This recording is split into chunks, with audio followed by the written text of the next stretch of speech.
Satnam Aloha, everybody. Welcome to the live stream. And we're in for a treat today. We're going to go live with what's going on for the month of April, according to Shadow Astrology Human Design. But also we have an extra special treat because we have a special guest, and her name is Carlene Love. And Carlene, do you want to say a few words about what you're all about? Sure. First of all, thank you, Michael, for having me on your platform. This is so super exciting. I've never done a collaboration like this before, so I'm excited to see what comes up. For those of you that don't know me, my name is Carlene. I'm a psychic, medium, healer, channel, and muse life coach. I started off in nursing, but then after a brief military stint and running several companies with my ex-partner, life got me onto this pathway, and here I am today. And it's fun. I love what I do, and it's been a developmental arc for sure. Self-development journey that has been sometimes ruthless. That's why I enjoy like you, because you're the same as me in the sense of no hopium, like this is what it is. And well, and what I love about Carlene, there's many things I love about Carlene, but Carlene has such a gentle energy. She has a gentle, like warm, comforting energy. Just you can hear it in her voice. But she's also ruthless in terms of speaking the truth, and also her practicality. So that's what I love, because that's what I'm about, grounded spirituality. Not we can get up there and go woo-woo, but we can also go right down into the earth plane. So that's what I love about. And she's a gifted intuitive, like she's the real deal, right? I'm putting my stamp of approval on Carlene. And Carlene invited me to her channel. Right. So a couple of weeks ago, if you haven't seen that interview, it's really, really good. And then, of course, I want to reciprocate. So we may do this because we're on that Mars-Venus conjunction roll right now, is we may continue doing this. So this is just an experiment to how it can go. So if you like it, remember, I'm a double Leo. You got to give me a thumbs up. You got to like, subscribe, notifications, right? And let me know, okay, I really like this, because thank you goes a long way for me, right? I've wanted to give up so many times, but I got an email from somebody, thank you. It's like, okay, I'll keep going. Okay. So let us know if you like it or not. And that will keep us inspired if this works. So I'm excited too, to see what comes out of this synergy, right? And you're part of the synergy too. So I want you to write down your name, and when we get to your sign, hey, I'm an Aries moon, I'm Aries rising, or whatever, so that we know, right? So you're part of this this energy. Okay, so we're going to start with the Kundalini yoga meditation. And so the people that haven't practiced Kundalini yoga before, they're what you need to know, that this is a technology for the time that we're in right now. Right? The time that we're in right now. This is a 5,000-year-old tradition. It wasn't some new agey thing that was made up yesterday. It's got deep, deep roots. Okay. So one of the meditations that you're going to practice today is only a couple minutes long, and it brings you into your heart, right? So it brings you into your heart. So it works with the breath, right? So remember that the mind only obeys one thing, and that's the breath. If your mind starts spinning out of control, it's like you go to the breath, right? You go to the breath, you go to the present moment, and the present moment is your breath and your body. That's what's real. So it brings you into the present and just calms your heart. And this is the Aquarian age is all about that, right? It's all about us getting back to our hearts. So the people that haven't practiced this before, we tune into the Adi mantra, it's called, and it's Om Namo Gurudev Namo. And what you're doing is you're calling upon your own inner teacher, your own inner guru. So guru isn't a person, right? We think of a guru wears robes and you bow at their feet. That's not a guru. A guru is a subtle energy that moves through every person, that brings you from the darkness of the ego to the light of your soul. Okay, so it brings you in. Anyway, let's do it. Let's have the experience together. So we have to tune in first. So don't worry about the words. Okay, it's just about a longing to be with your higher self, right? A longing to be with that wisdom that's inside you. Okay, so bring your hands into prayer pose. Okay, and bring them to your heart center, your hands, and this balances your left and right brain. It's the reason why we do this when we come into prayer. And just take some long, deep breaths through your nostrils. And you're bringing all your energy into this present now moment. So not thinking about the past, not thinking about the future, but just be here now. And relax the belly.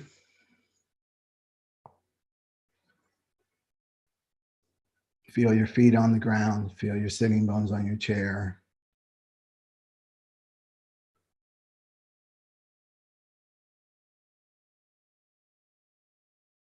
And inhale deeply. Exhale. Inhale to the base of the spine. Exhale. And inhale to tune in. Om Namo Gurudev Namo. Om Namo Gurudev Namo. Om Namo Gurudev Namo. And inhale deeply. Suspend the breath. Press your palms together and bring your focus to your third eye, the point between your brows. And with your intention, channel the energy up. And exhale and relax your hands down. Okay, so the mudra, the hand movement for this one is you're going to bring, you know, there's a reason why we've got 5 fingers. It's not just about tools and grasping food from trees, right? Energetically, these fingers correlate to planetary energies. Okay, so this is the ego, the thumb, Jupiter, okay, Saturn, the sun, and Mercury. Okay, so what you're going to do is you're going to bring your hands into Gyan Mudra. So the Gyan is Jupiter and the ego, Jupiter dominating the ego, right? And that brings wisdom. And the other 3 fingers point upward like this. So you're just going to bring that by your side and that straight up like this. And then you're going to bring your left hand at your heart center and make sure that your left fingers are pointing to the right like this. And the eyes are closed, but you're focused at your third eye the whole time. So bring as if you're looking out through your third eye. And the breath pattern is you're going to inhale slowly through the nostrils. Okay. And then you're going to hold the breath as long as you can, right, without strain. And then you'll exhale you'll exhale slowly. And then you're going to hold out the breath until you need to take another breath and then continue. Okay. And that's going to bring all your focus to your heart center. So let's begin. And make sure the shoulders are down and relaxed.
Inhale deeply through the nostrils and suspend the breath and bring all your awareness to your heart chakra, the center of your chest.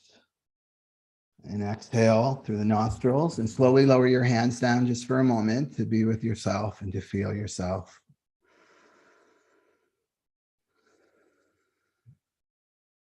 And relax the body. And let that inner self expand.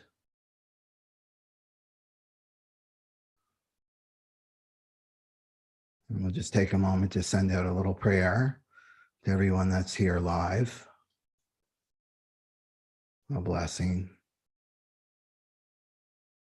And now you receive the blessing.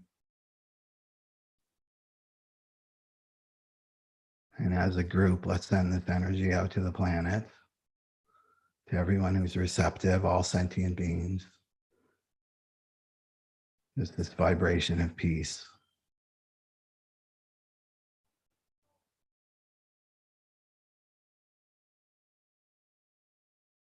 And feel the gratitude coming back to you and receive that gratitude.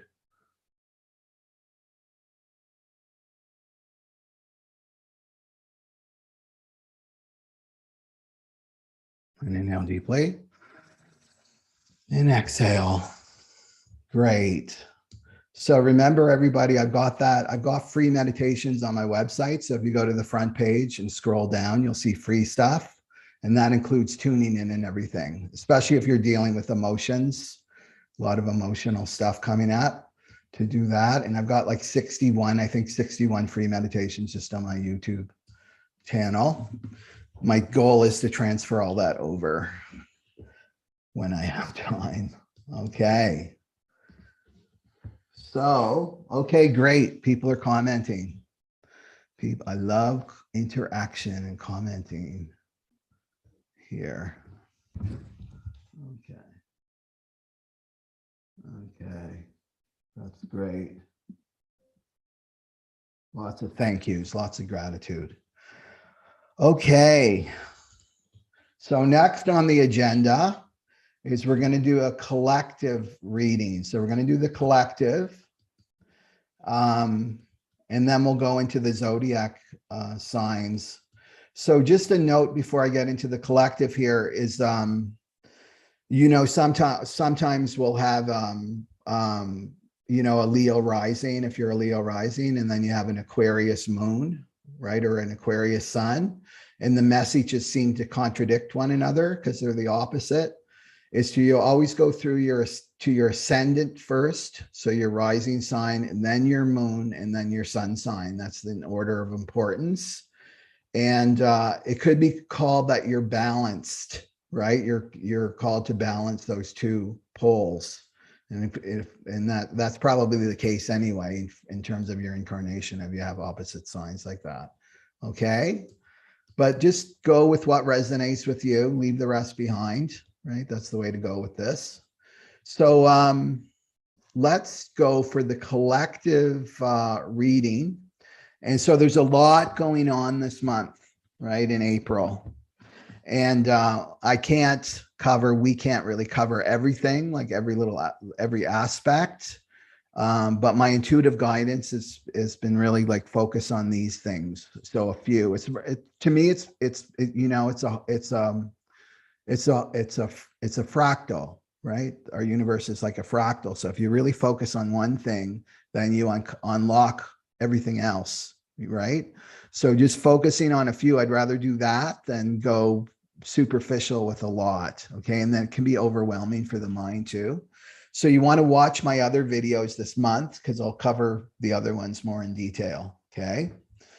So when we look at the collective, we have to remember that we're looking at the lowest common denominator, right? We're looking at the lowest common denominator, and we're looking at dense shadow frequency because that's really what's dominating our world right now is the shadow. And the collective moves like a snail, right? It moves at the slowest rate. So the message this month, just from looking at the patterns here, is don't give up, right? Do not give up. That's the pattern, the message. So I just want to remind people that you've already won, right? You're already won. You're here, one. You're all right, one. That's a play on words, the one, the number one. But you've already won. You're here, and you have your light. You have your light. So the darkness of the world has been against us from day one, with one agenda, is to extinguish that light, right? To squash that purity and the goodness of your heart. That you hopefully experienced that in your meditation, the purity and goodness of your heart, to get rid of your empathy, to get rid of your kindness, to get rid of your compassion, to stomp out your sense of caring for others, right? That's your light, and that's what makes you human. So you still have that light inside you, and you've already won. Right. And I remember this as a child, consciously making a choice. As a child, I knew this, consciously making a choice. Even though I was treated cruelly by my family of origin, I made the conscious choice. I'm not going to treat anyone else this way. I'm not going to spread this negativity. Right. This is how it stops with me. This is how we keep our light. We refuse to pass that on, no matter how we're treated. And the temptation of the ego is so close. And a lot of people have fallen for it, and they lost their light. Not really, right? The light is always still inside of us, but it's like so dim, right? So don't give up, right? Don't give in to this dark force. And you already know how to keep your light, right? You've got it. So you already know how to keep your light. So we've got the new moon, right? We've got the new moon on April 1st, and it's in the shadow of control. And this is a doozy. I'm just going to share the screen here. There we go.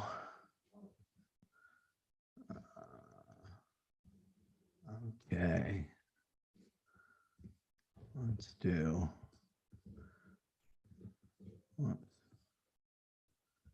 Okay. So there's the new moon chart here. Okay.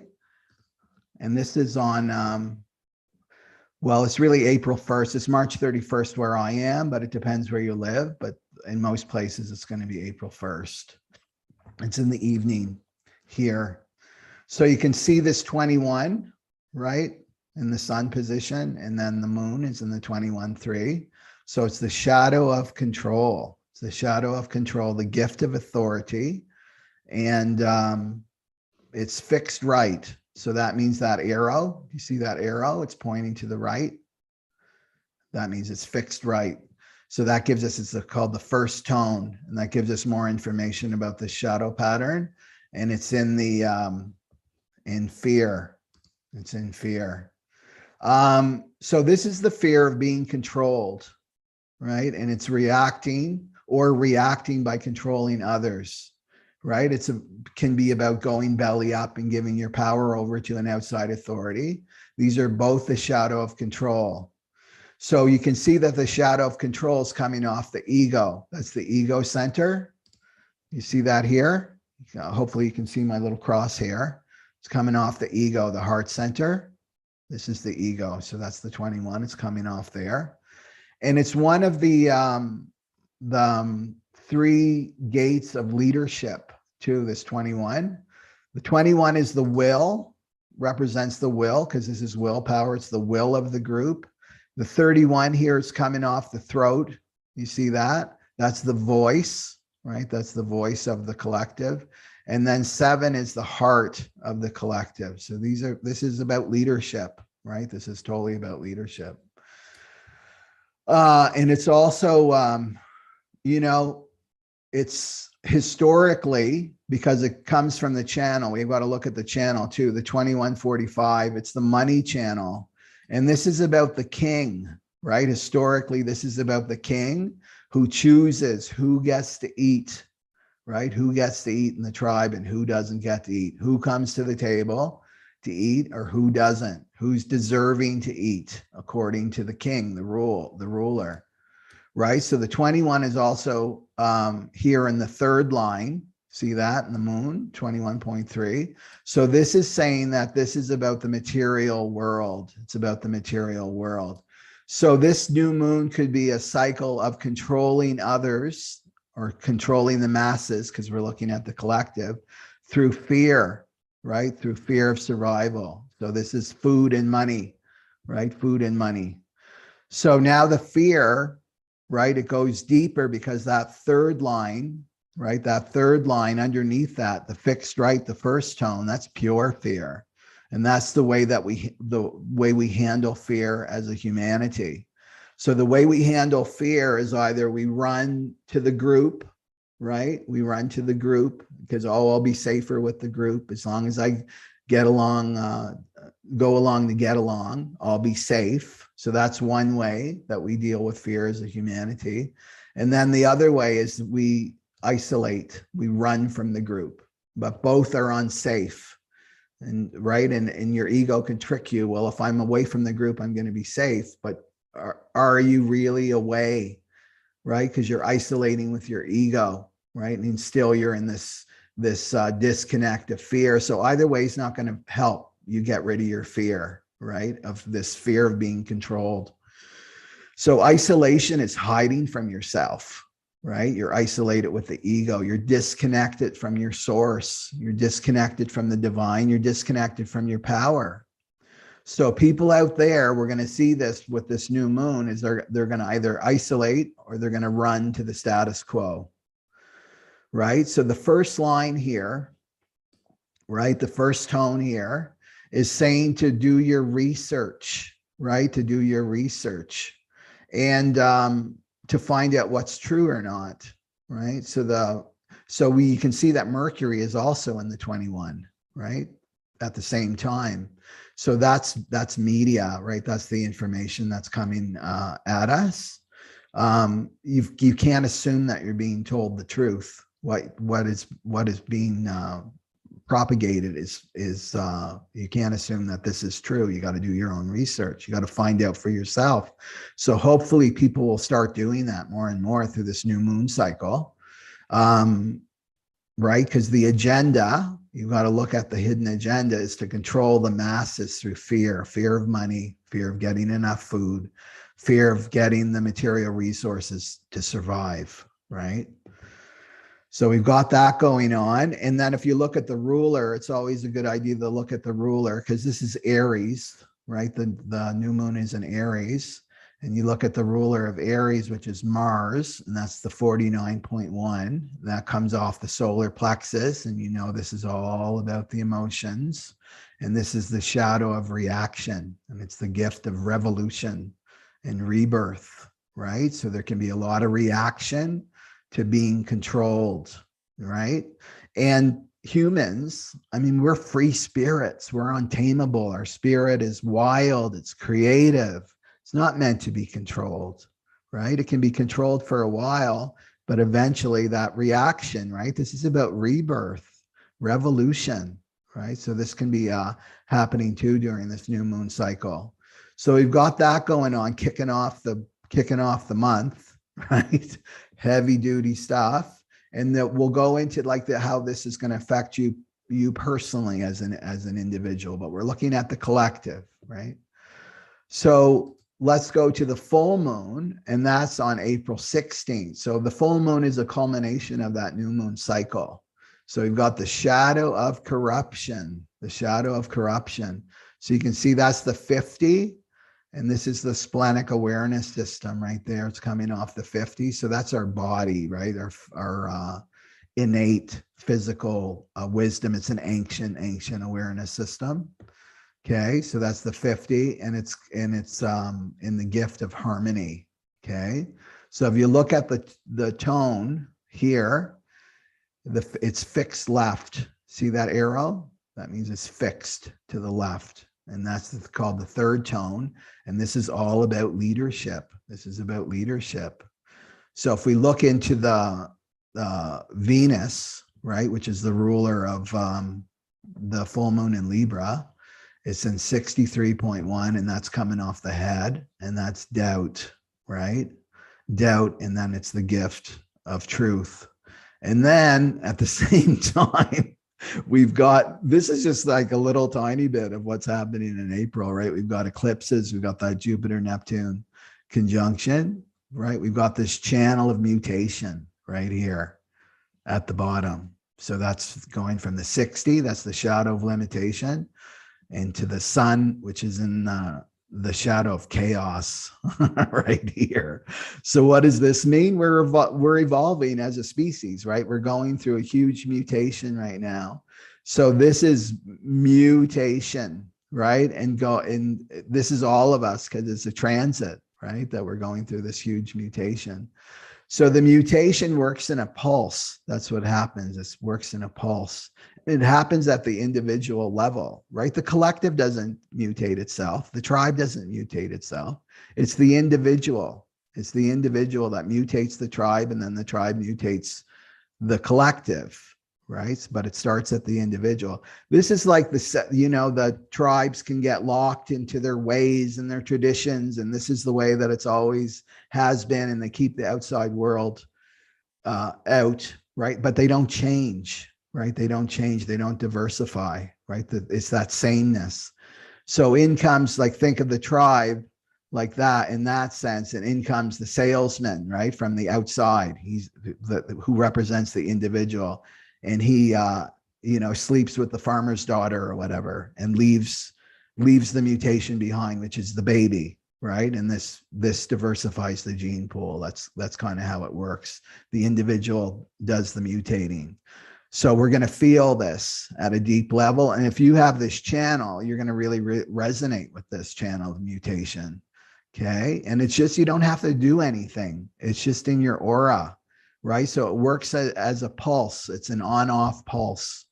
So it can be off, off, off, off, on, off, off, off, off, on. It will just come on, and then the mutation takes place.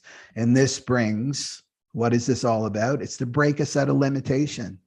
Pluto's been in that 60, right? Pluto's not coming out of that 60 until 2026. It comes out of the shadow of limitations, right? So this is showing us that we're being transmuted at a very, very deep level, and to break out a limitation, to break out of our limitations.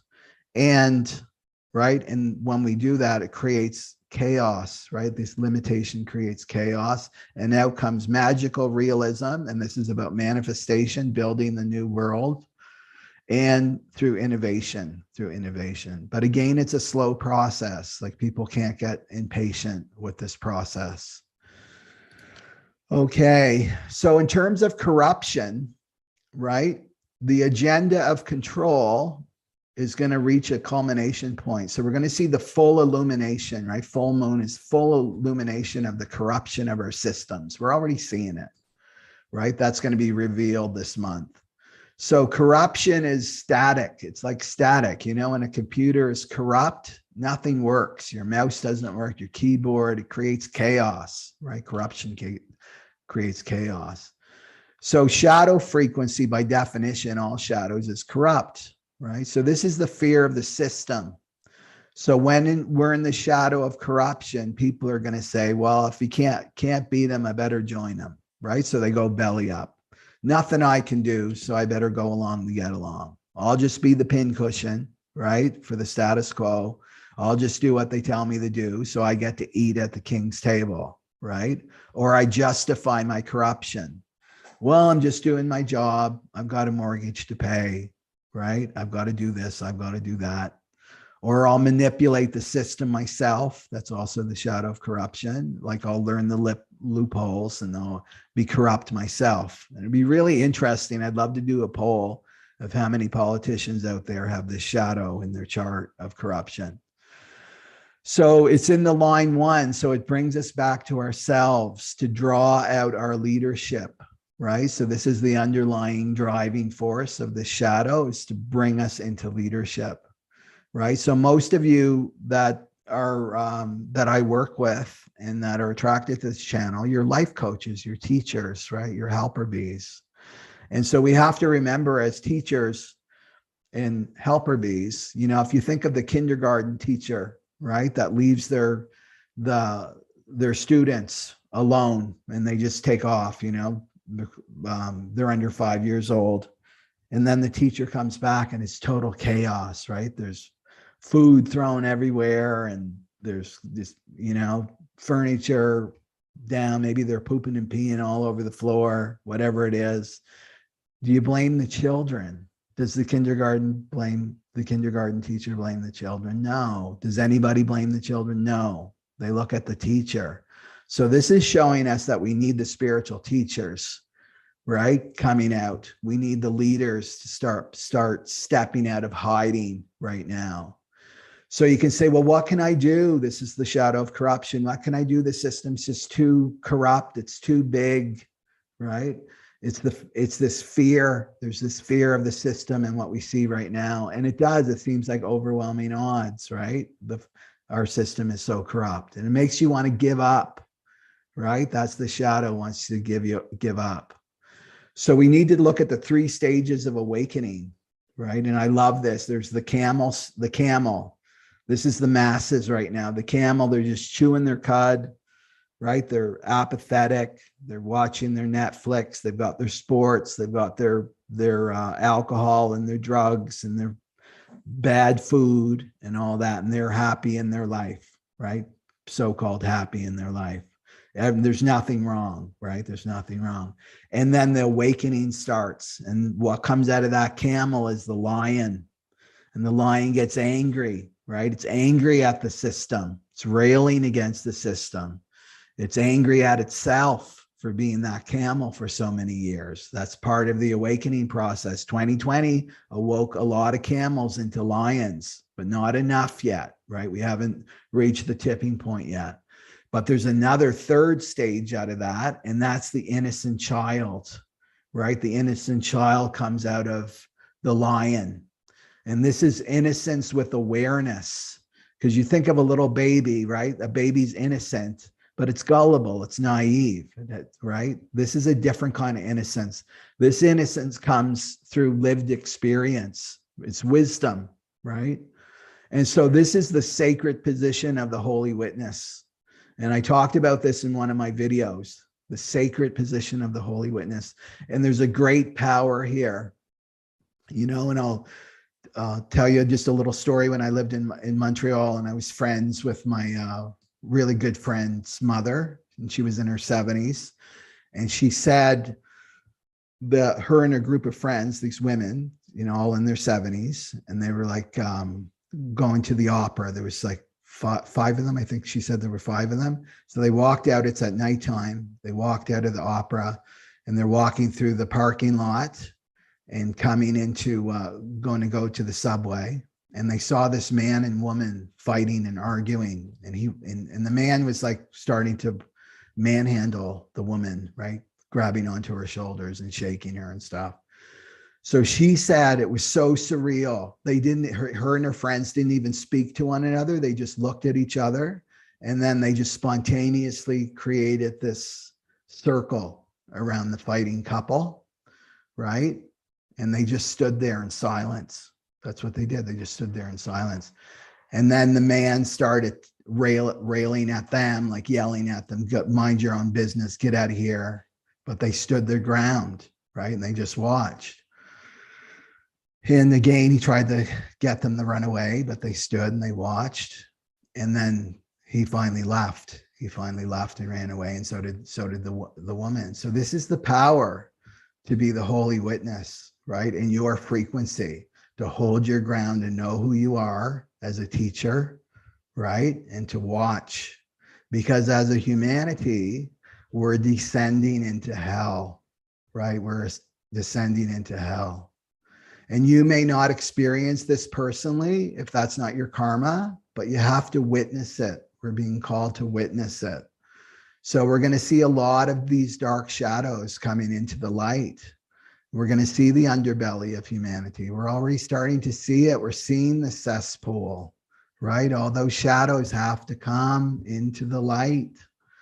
So the Piscean age, if we go back to the Piscean age, was really ushered in by Jesus Christ. And what did he say? I'm the way, right? I'm the way, I'm the light, follow me, which is really I am, follow I am, right? Which basically means don't be a dick, right? Don't be a dick, forgive your neighbors, love one another, you're all one. But when he physically died, he descended into hell. He descended into hell before he could ascend into his light body, right? So he was showing us how we do it. And right now, as a collective, we're descending, right? We're descending into that hell realm before we can ascend. So this is, part of the play of consciousness and how it works. Okay, so we can't be afraid. We can't be afraid of the darkness, but we have to be present for it. We have to not tune out, go into addictions or hide away or go into some kind of fantasy of a savior is going to come and save us all. Nobody's coming to save anybody. We got to be our own saviors first, right? So as a holy witness, a teacher, you're the lighthouse, right? You're the lighthouse. That's what you have to be, is the lighthouse. So the lighthouse doesn't go out to the sea to save all the ships, but the lighthouse stays firm on the shore and then lets the ships come to it, right? So you want to spread your light, you want to be your light, and the people that are drawn to you, right? They'll come to you. They'll recognize you. We're going to start to see that frequency more and more. There can be frustration of like, why are these people following these false leaders? They're clearly deceptive and lying and self-interested. Well, we can't see that frequency yet, but we're going to start to see that frequency very, very soon. So peace, just look at that, like spread peace, bring peace to yourself first, spread that peace, and then people can bask in that frequency, and you can change your environment through your frequency, right? And it's to be here. And sensitives go, well, I take on everybody's energy, and right, and I can't handle it, and I can't be around crowds. Well, I want to tell you, it's because you're not there, right? That's why you're taking on the energy of other people. You're not there.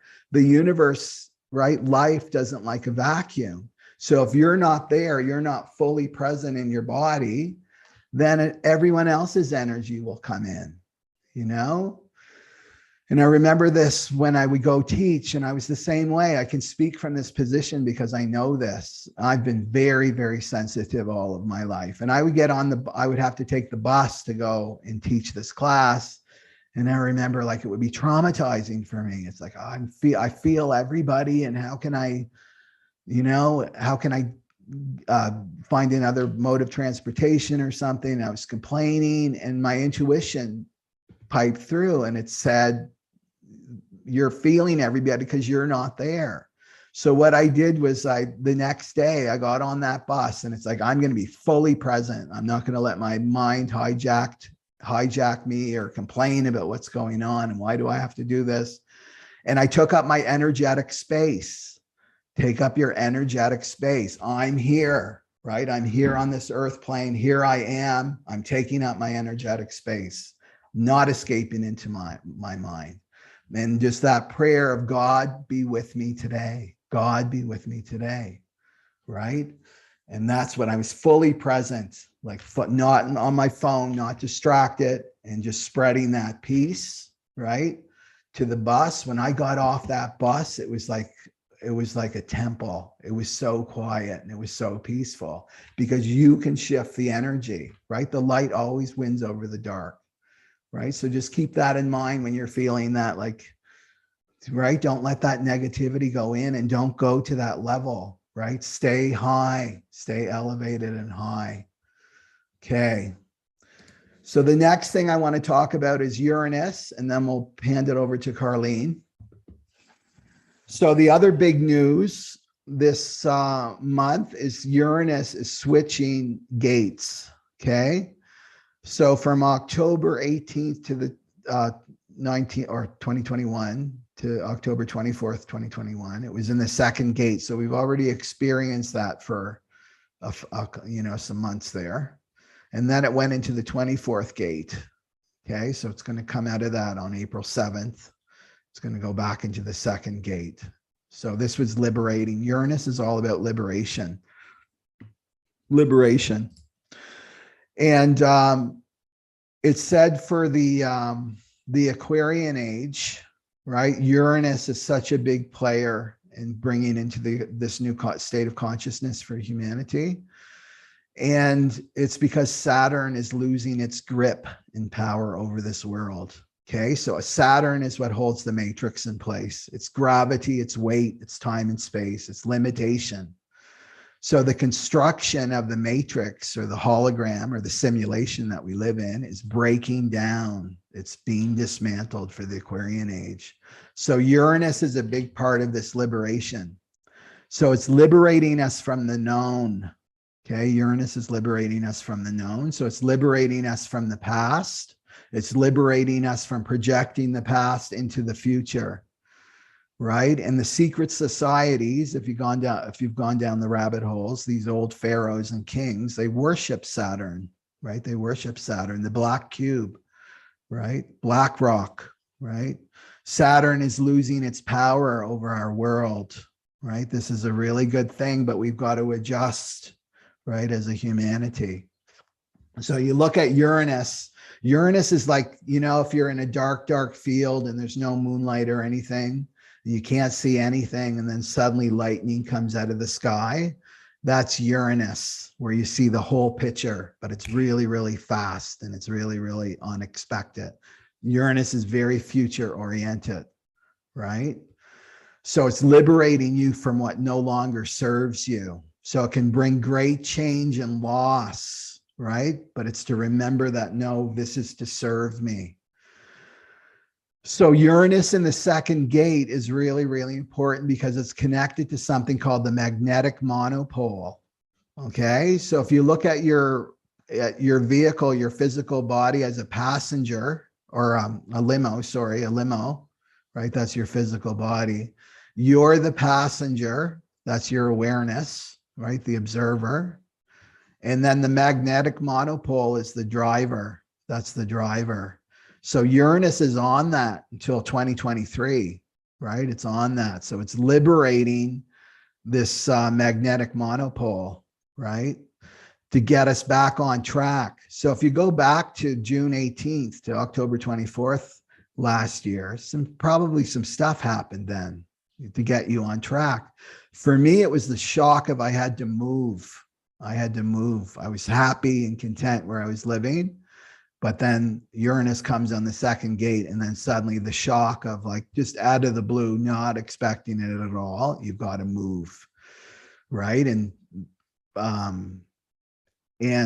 there was so much resistance from me at the beginning, right? Because I love my home, and lots of resistance and excuses of why it's not going to happen. It's going to get worse. And, you know, the resistance we go through, the ego goes through with any kind of change. But it turned out all for the better for me. You know, in my experience, it's like I'm in a place that is so supportive of me and my work right now, right? And the other place I wasn't really seeing it in truth. So when these shocks happen, just to remember that, like, oh, I can't see right now where this is going, but I need to trust, because the driver's taking you somewhere else, right? That magnetic monopole. So the magnetic monopole holds the illusion of separation, right? It holds the illusion of the Maya, right? This is a very, very important position in human design. And it's the illusion that we're traveling through space and time, right? So it holds us in that illusion. And it holds us in the illusion that there's movement. It's just part of how the Maya works, right? So in terms of the second gate, it's the shadow. The shadow here is dislocation. So it's like feeling like you're lost, right? Humanity believing that it's lost, that there's some place to get to. Home, right, is a big part of the second gate, this notion of home. It's a search for home. It's feeling dislocated, right? I'm not in the right job, or I'm not in the right relationship, or I'm supposed to be living somewhere else. This is when you're under the shadow of lost. And it's this nagging fear that you're lost. So this nagging fear that humanity has lost its way, right? So there's Uranus coming in to get us back on the right trajectory, but there's going to be the chaos first, right? So remembering that to trust that, it's just about trusting life, that any shocks that are coming to you are in the end going to work out. So that's what I've got for the collective for us. So I'm going to hand it over to Carlene if she's ready, and we'll look at the cards. Carlene, are you there? Yep, I'm here. Okay. Oh, you're on the other side. Okay. Yeah, I switched everything around so you guys can see the cards. Oh, And great. I'll start off with a little bit of automatic writing and see what comes through. So thank you for that intro. That was intense. And we are living in intense times. Nothing further needs to be added. April.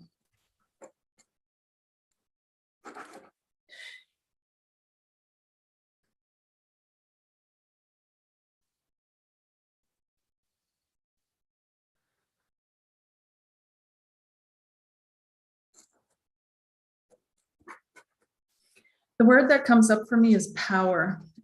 Power. It's all about even though it's affecting the collective, the personal question seems to be, how do you deal with power?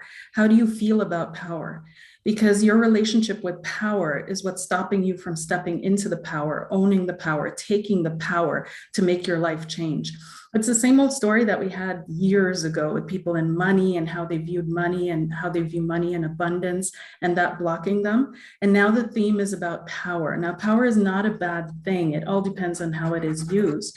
But if you're in that mindset that power is a bad thing, taking power is a bad thing, being a part of that fight for power, that struggle for power is a bad thing, then these times will be difficult for you because the wave is rolling over. The wave is rolling over. And unfortunately, there are people that take power that are run by currents, that are run by other consciousnesses, entities, you name it, that have an agenda, right? So we have to be able to stand up and say, no, we want this power. We have to be the ones to step up like Camelot, like the sword, pulling the sword out of the rock, taking that power, taking that sword, taking it back, owning it. Okay, so let me see here. Let's pull some cards and see what the card is. The main card is for the collective for the month of April.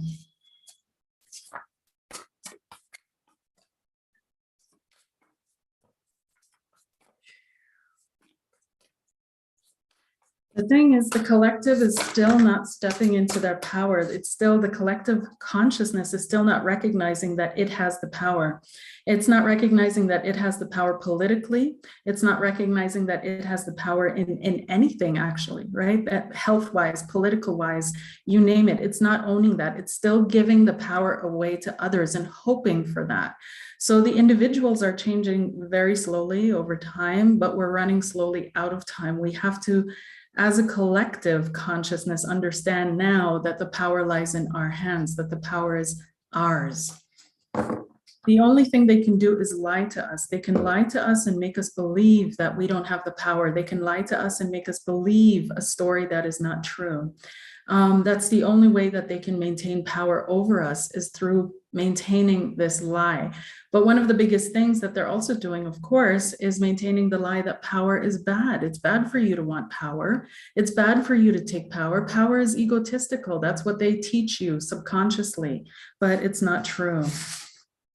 The cards that fell out, as you can see, we've got the Six of Swords. The Six of Swords has to do with learning. It has to do with moving from one state of being and understanding to the other shore, the other side of understanding.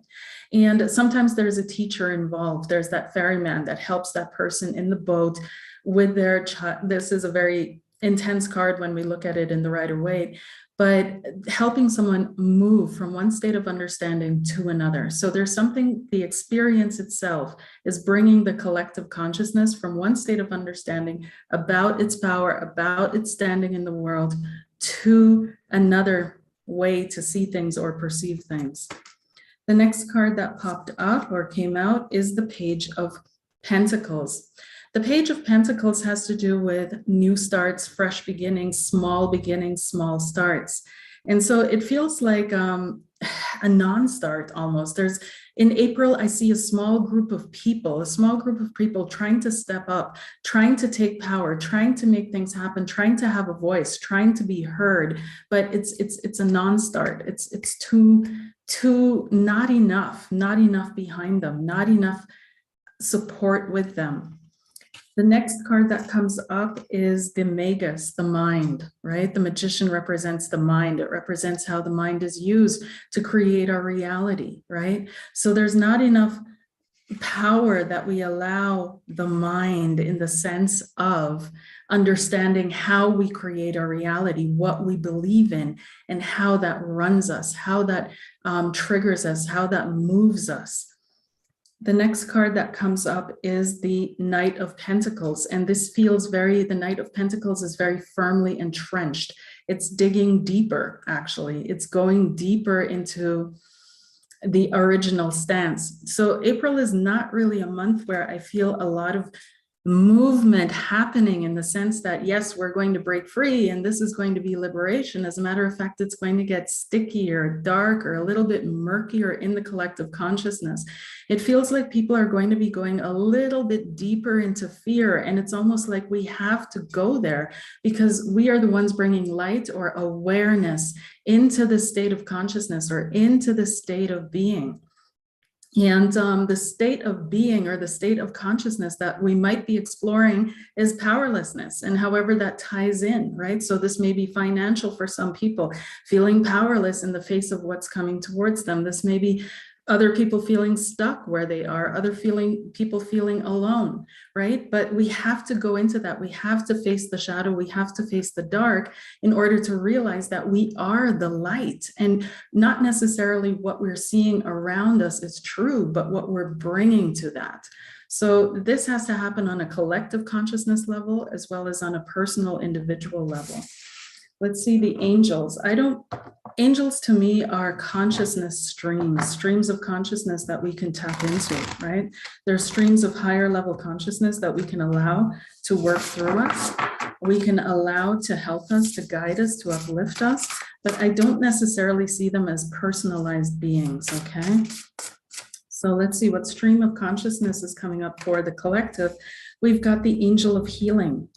And the angel of healing here says, God the kindest, and we've kind of lost touch, right? When we go into the dark, we kind of lose touch. We kind of lose base with the fact that there is a benevolent stream of consciousness out there. There is a benevolent universe. There is a benevolent help. There are helpers. And we are an emanation of that benevolence into an already dark world. We're just traveling a little bit deeper. This card is connected to the Eight of Cups. This is Saturn and Pisces, right? So it's also the water element. So it feels like there's a lot of emotional stuff that is coming up for the collective, a lot of emotional stuff. I also feel a grieving process in the collective, that we're not going backwards. We're not going back to the way things were. Things are going to continue moving forward, and we have to move along with that. We have to grow with that. We have to adapt with that. We have to change with that. And unfortunately, if we're not willing to own our power, then others are going to take that power for us. They're going to definitely run roughshod over us. I can't put it any other way. Of course, we're all going to survive and life is going to go on, and you'll continue doing your shopping and your daily groceries and so on and so forth. But the systems that are being constructed in our societies are not going to be determined by us. They're not going to involve us. They're not going to be something that really supports us unless we step up to the plate and say, we own this power of decision-making, the power of perception. I see what you're doing. I'm not going to let you talk me out of what I see you doing. The power to take control, the power to take charge, the power to do many different things. This has to come out of the collective consciousness, but I see us, unfortunately, you guys, going a little deeper into the dark here, things being very, very stuck, the Knight of Pentacles, because it's so deeply entrenched in us that we're like children in the face of true power, right? The Page of Discs is a child as well. We're like children in the face of power. So government, take care of me. Government, take the power from me. And we have to go through this in order to learn, Six of Swords, move from one understanding, one side of understanding to the next, that we can take that power. We can step into that power. We're not children, right? And we don't have to let ourselves be exploited to learn. We don't. But we are moving further into that.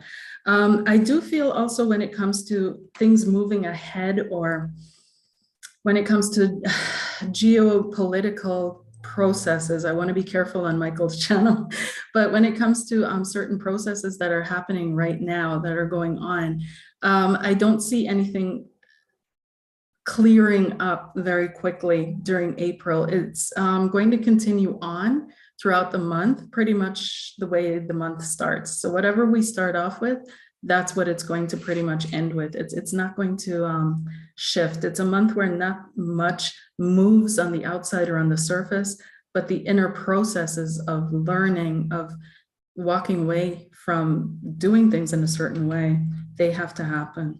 Okay. So that's what I'm feeling coming up for April.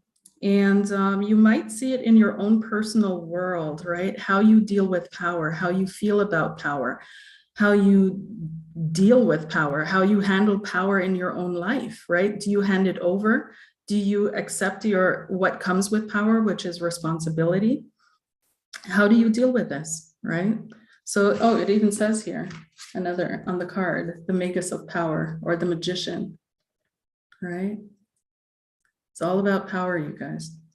And we have to, part of adulting is part of realizing that we have power in our lives, right? As children, we don't have a lot of power, you know?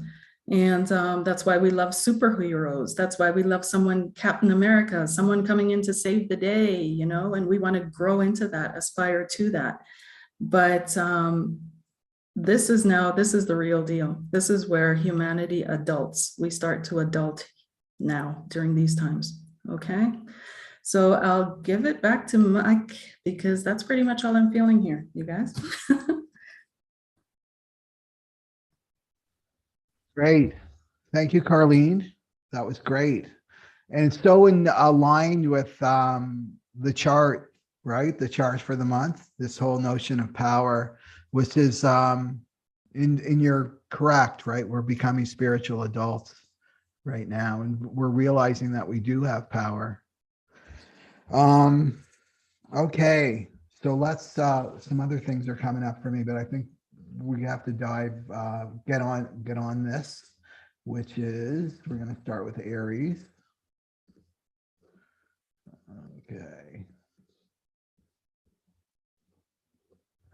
Okay, so we're looking at Aries ascendant, Aries rising, Aries moon, or Aries sun. And this new moon is taking place. It's all about you, right? Because it's in the sign of Aries, the new moon. So it's happening in your first house, right? So it's going to, on April 1st, it's going to kick off for you on your first house. And so this is about, you know, the shadow of control. And it's about you becoming a leader, because the first house is like the embodiment of this leader. So it takes great strength to show up as a leader and to tell people what they don't want to hear, right? Leaders have to be aligned with the truth. They're not politicians, right? We don't know what a true leader is on this planet, but a true leader is like aligned with the truth, the capital T truth. So they often, you know, they tell people what they don't want to hear. They get projected upon. They can be envied, leaders, right? And the Chinese hexagram for the 21st gate here is the shaman, right? The shaman. The shaman is the one that could see beyond the veil so that they could handle the challenges and difficulties, right? So often leaders can feel alone, right? And it's the community of one, right? Often leaders feel alone until people start to see them, right? And this is all about frequency. So becoming that community of one may be part of your destiny, right? For a while. So the Aries has to give up trying to control, right? Trying to control this. and to avoid being corrupted by others, because remember that new moon's going to come to your 7th house. So to avoid being affected by the corruption of others, they have to show up as an authority, right? They have to show up as an authority. So it's being visible, right? How you show up in the world. And this brings harmony. That's the gift of the full moon, is to bring harmony. So your true power is when you're connected to the whole, right? When you're connected to the whole, that's when your true power comes. It's not going to come from your willpower. That's not your true power. Your true power is when you're connected to the whole of humanity. Okay. So just be aware of that. The people, when that full moon comes around, is going to show you where you're not stepping into your power, right? And this is going to protect you from the corruption of others. The corruption of others can't touch you if you're in your integrity and you're showing up as a leader, right? Showing up as a leader. And you don't need to make it a big announcement about it. Like, I'm the leader, I'm here to take charge. Your frequency will speak for you. Your presence will work, right? Your presence will work. There's a great story with Yogi Bhajan, the master of Kundalini yoga. And he really learned a lot from his grandmother. And his grandmother was a leader in this small village in India. And so the community would always come to her if they had problems, marital problems or political problems. They would come to the grandmother. And they would come, and Yogi Bhajan, as a small boy, would watch, right? And they would leave, and there'd be some kind of reconciliation, you know, some peace came, solutions came. And then he asked his grandmother, like, how do you do this? What do you do? And she said, well, my presence works, right? My presence works. If your presence doesn't work, like, nothing will work. It's all about your presence, right? Your presence. And that's what makes you a true leader, Aries, is your presence, right? When you're connected to the whole, when you're connected to source, like, let that do all the work for you. And this is going to keep that corruption from getting in, right? Getting into you, any kind of corrupt frequencies that are going to come from others, right? The 7th house is about other people. It's about your partners, right? So just be visible, right? Be visible and show up in the world with your presence, your true power. And then you've got Uranus, and that falls into your 2nd house of money, right? So this could be the shadow, is like feeling lost about how you'll earn money, right? How am I going to earn money? How am I going to take care of myself? It's all about survival issues, right? So Uranus can really bring a shock to you this month. So and it's the gift of orientation. It's about hitting your magnetic monopole and sending you where you're supposed to go. So it's can be a very emotional month. And so let it all in, right? Let it all in. Don't exclude certain emotions. Well, I'm not going to let this emotion in, this anger in, or grief or sadness. I'm going to do my Aries and just ram through the door, right? Because this is how it's always been done in the past. This is what will work for me. Or looking to others, well, they do it this way, so I'm going to do it this way. It's like, no, go to the emotional content of it and let that all in. And that's orientation. That's the gift of orientation. You don't have to figure it all out. That's the shadow of feeling lost. And just know, right? Just know that that Uranus is liberating you from this attachment to money and how you'll earn money and how all that works. Okay. And where it's sending you, there could be a lot of chaos, but where it's sending you it's in your highest and best. It's where you're supposed to be. What else do I want to say about that? I think that's it. I'm going to hand that over to Carlene. Okay. Thank you, Michael.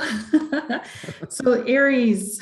What's your word of the month? April 2022. What's the word of the month for Aries?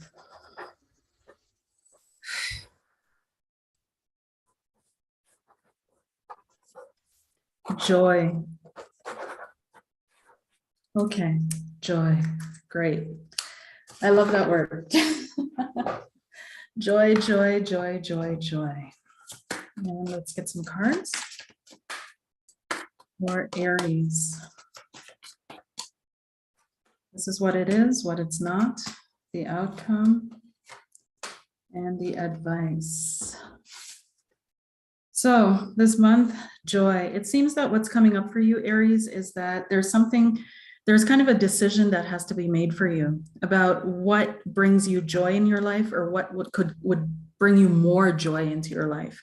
Maybe you haven't had a lot of joy in your life recently. Maybe that hasn't been coming up for you a lot. You've had to make decisions that had nothing to do with how you feel, how good you feel about things, or how good you don't feel about things.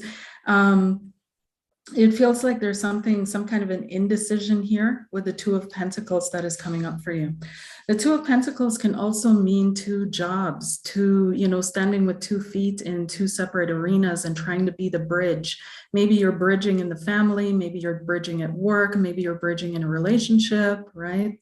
But it really feels like there's some kind of an indecision here. And the question is, what brings me more joy? What would my joy be in this situation? Do I have to continue doing what I'm doing, or am I allowed? Do I have permission to do more that brings me joy? What it is not. So this can be, the not position can be a denial, as in you're denying this to yourself. It can also mean what you're ignoring and not paying attention to. And the Knight of Wands has to do with movement. It has to do with change. It has to do with drama as well, right? So who's bringing drama to your life? Who's bringing difficulty into your life? But is it the time to move? Some of you are thinking about moving positions, houses, homes, and you're wondering, is this the time to make a move? And apparently Spirit is saying no, like you're going to have this impulse, you're going to have this desire. Check into it to see if it's a flight reflex, because we don't want to be doing that anymore. We don't want to be following these reactionary coping mechanisms that we have anymore. We want to really be aware of what we're doing, how we're doing it, why we're doing it, what's running us and causing us to do certain things. So if you feel like fleeing or running away, maybe not this month. Hang in there just a little bit longer, okay? Then what's coming up? Yeah. See, I talked about with Michael before we started this, and I pulled from 2 different decks for the month of April, right, for everybody. And the card that came up was this one, the Nine of Swords, in both decks, which is surprising. That never happens usually.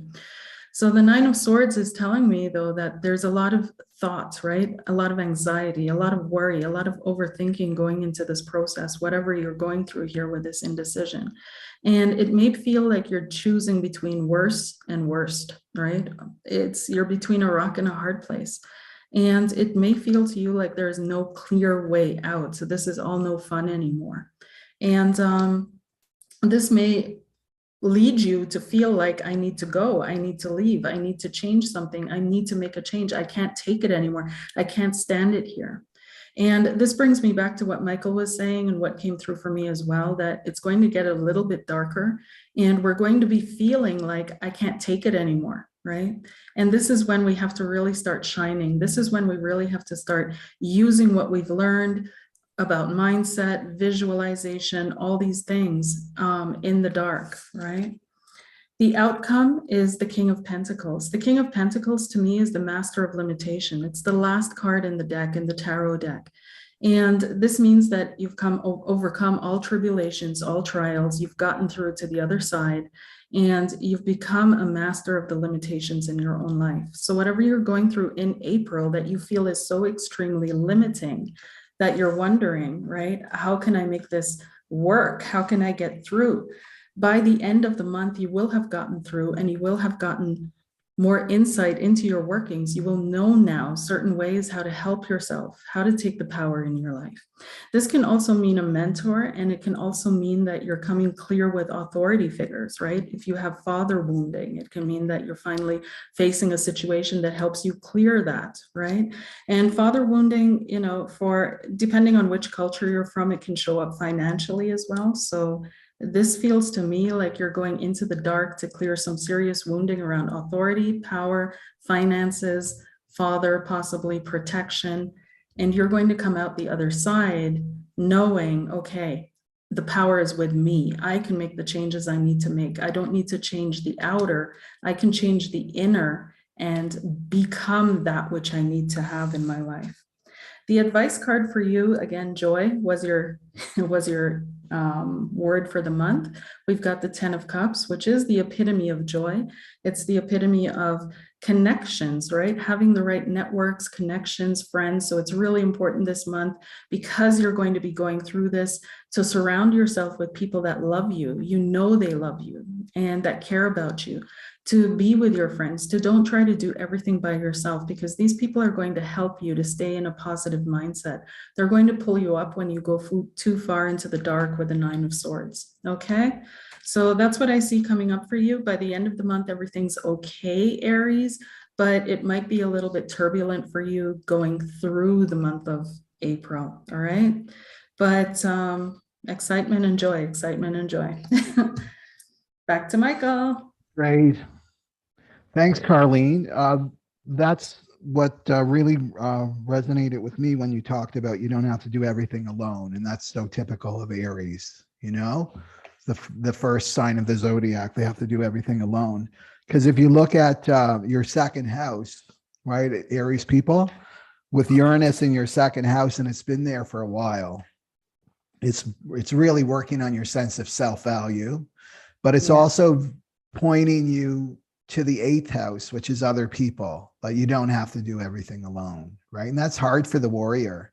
Aries are like natural spiritual warriors, right? And the warrior is always alone, right? And that will bring you joy. It's to share the burden, right? That many hands make light work, if you've heard that saying before. Yeah. So yeah, I like that. I like that a lot. So we're ready for Taurus? Yes. Okay. Let's see. Yeah. So we're going to the bull. The second set of horns. The what? The second set of horns. Yeah. The bull.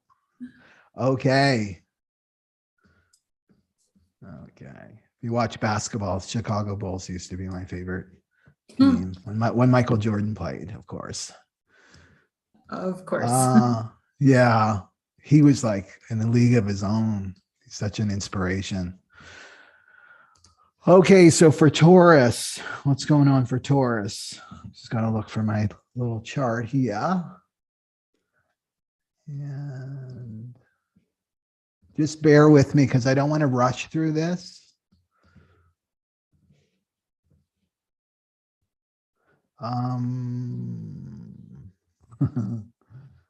Okay.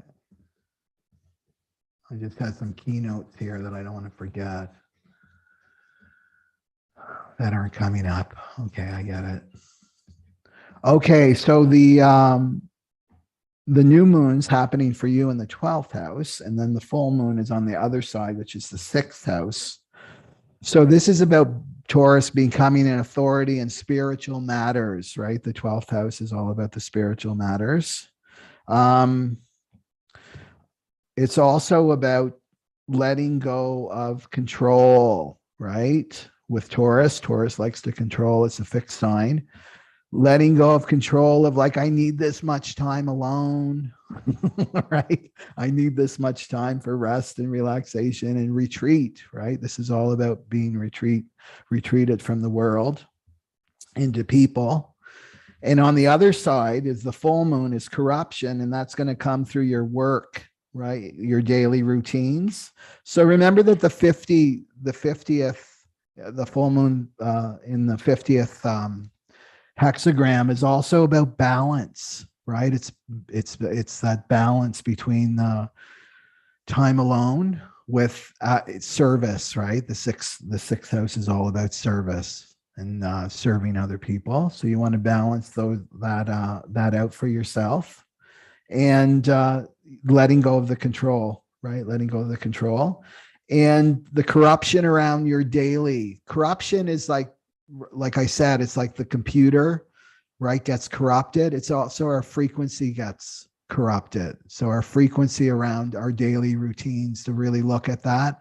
And it's also about discipline, like bringing more discipline maybe into your sixth house in terms of your routines, not getting too like strict and rigid about it, but maybe bringing your focus more on your work. And I've noticed that myself. I'm a Taurus sun, that I've got re-inspired with my work, right? Which is really a blessing for me. I don't like to do things that I'm not passionate about. My passion's returned, and it's like, oh, I have to got to bring more discipline into my work life. So it's something that's it's not like a burden or a punishment, right? It's discipline is something that can serve you, right? Discipline comes from the root word disciple, right? It's being a disciple of the divine and containing that container. And anybody that knows how to reach a goal in life knows that you need that container, right? You need that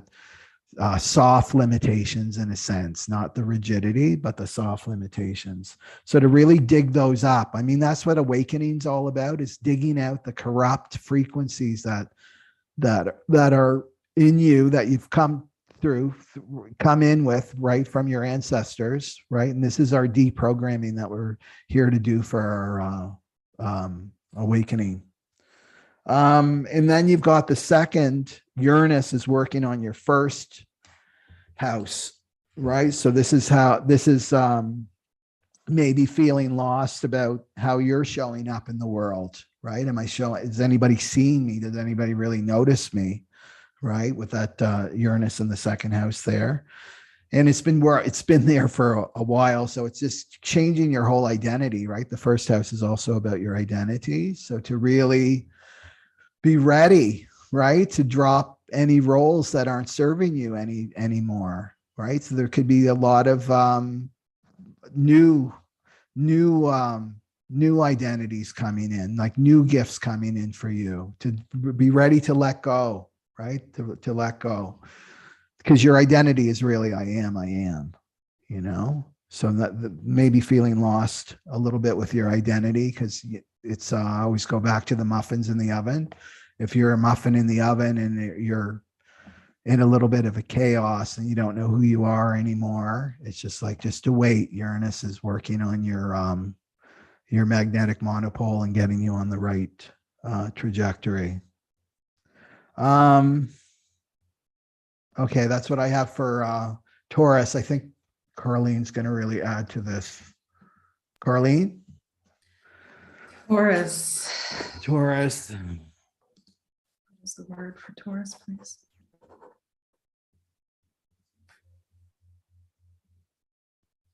Okay.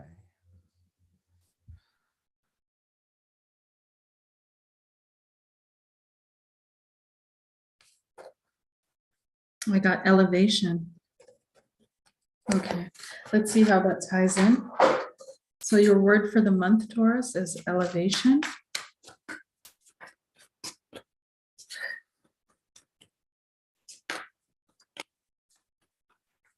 Taurus.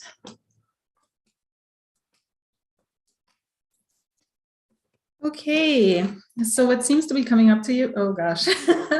Oh my gosh. Okay, so the devil. This is what it is. It feels like you feel chained to something, Taurus. You feel tied to something and it's bringing you down. This is why elevation. It may be a way of thinking, a way of perceiving things. The devil is not all bad though. Like when it comes to emotional relationships, yes, it can mean enslavement, oppression, domination, repression, things of that nature. But when it comes to money and finances, it is ruled by Capricorn. It can mean that through discipline and harnessing your lower natures in a sense, it can mean success, right? So I feel that there's a lot going on for you this month, in the month of April, when it comes to emotional relationships, family relationships. There may be some issues there, and it may have to do with your work. It may have to do with how much you have to work, how much you have to put into work. Maybe you're doing a lot of overtime. It will pay off in the end. but the price is that there might be some family issues that you need to contend with. Some of you may be feeling held back by your family, right? From making it in the world, making it in your career. There may be family obligations or issues that you need to take care of, and you're wishing that, you know, somehow this could all be solved so that you could dedicate more time to your work and work more intensely. So I feel there is kind of an imbalance between your work and your home life this month, and we'll see how, you know, this kind of plays out. Then Five of Swords, yeah. So the Five of Swords has to do with being backstabbed, right? It has to do with feeling that other people are against you, are working against you, are flowing against you. There's something here. This is in the not position, so this is something that you may be denying. It can also mean that you're denying taking on responsibility for bringing someone else pain, right? Now, we both are not about hopium, so you guys are not always going to be victims in my readings. Sometimes you guys do things where in retrospect, you're feeling like maybe I shouldn't have done that. Maybe I shouldn't have said that. Maybe I shouldn't have overstepped that line with someone. And in this position, it can be that you're in a kind of trap. You find yourself in the position that you're in because maybe pride is taking too much of a hold in your consciousness at this time. You're unable to apologize, unable to step forward and say, okay, I own this. It feels like you're kind of pushing that away from yourself. On the flip side of the coin, however, it could be that you're in a work environment where you're feeling a little bit bullied, you're feeling a little bit pushed to do more than you're able to do, which is probably why it's leading to this home stuff and home issues. And your next step is you're probably you need allies in your place of work. You need to make friends. You need to make friends in your place of work. This is the Three of Pentacles, right? So when it comes to your work and your career, you need to look around you and see, who can I align with? Who can I work with? Who can I collaborate with? Who can I do things with? How can I benefit them and how can they benefit me? How can I use my talents to benefit someone else, right? So there's something about networking that is coming up strongly for you as a solution to whatever it is that you're going through, right? The outcome and the advice, it feels like you have to contend with the feelings of others. And it seems like in April, you just don't have the time for it. There's just so much going on in your life, in your career, like I said, what you want to make happen, that other people's grief for you, you're just like, okay, I'll deal with it later. I get it, but let me call you back, okay? And it feels like you really have to make time for it. The Ace of Cups, you have to make time for the emotional realities of others this month. And it might be a tricky thing for you, but it's going to lead to something better at the end of it. It's going to lead to a way out. It's going to lead to other opportunities, possibilities, potentials, things of that nature coming your way. This also has to do this month with self-love, right? Because whenever we're in that space where we're so, hard on ourselves, it makes it more difficult to be easy on other people, right? So are we loving ourselves? Are we being self-compassionate? Are we showing ourselves compassion, Taurus, right? Are you being compassionate with yourself for whatever it is that you're going through? Or are you being hard on yourself, judging yourself, putting yourself down, telling yourself you're not worthy or you're not worth it? This is a month where you're definitely having to overcome that, but also see the worth in other people as well, okay? That's all I have. Wishing you all the best, Taurus. Thank you, Carlene. That's great. Yeah. A lot there. Okay. I just want to check the chat.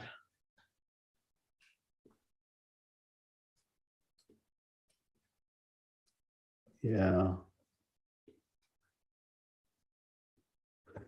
Some people were commenting that they had to struggle with backstabbing from other people. Yeah. And that's tough, right? When you're just trying to help and you got that projection on you of the backstabbing and the envy and the jealousy and the undermining. And someone said feeling held back by family and tied to poverty. That's exactly the feeling I was getting. That was Yeah. someone it's not that they don't love their family, of course you do, but it's like can we work better together to make this happen, to make our Yeah. lives better? Well, this is another part of the shadow of corruption because it corrupts our frequency. So what we're drawing in are not allies, Yeah. What we're Yeah. drawing is our karmic allies in a sense, If you want to say. And sadly, we draw in karmic allies through our family of origin, Mhm. So those patterns can follow you into your adulthood. If Yes. you were the scapegoat, say, of your family, then you're Yeah. going to attract those experiences to you as an adult, Yeah. and look at how the negative consciousness works on the planet. I mean, they look for a scapegoat. There always needs to be Oh, a scapegoat. And you know where that comes from. It's all the sins were given yep. to the goat, and the goat was sacrificed. And yeah, it's a hard Absolutely. position to be in. But you got to stay strong, Taurus. Stay strong. Everybody out there, no matter what your sign is. Okay. So let's go for Gemini. And let's go for Gemini here. So what's happening with Gemini? 1, 2, 3, 4, 5, 6, 7, 8. Okay. So Uranus is working to liberate you from the 12th house. There's the 12th house again. And this can be ancestral, right? This is the place of our ancestral karma too. In the 12th house, our past lives.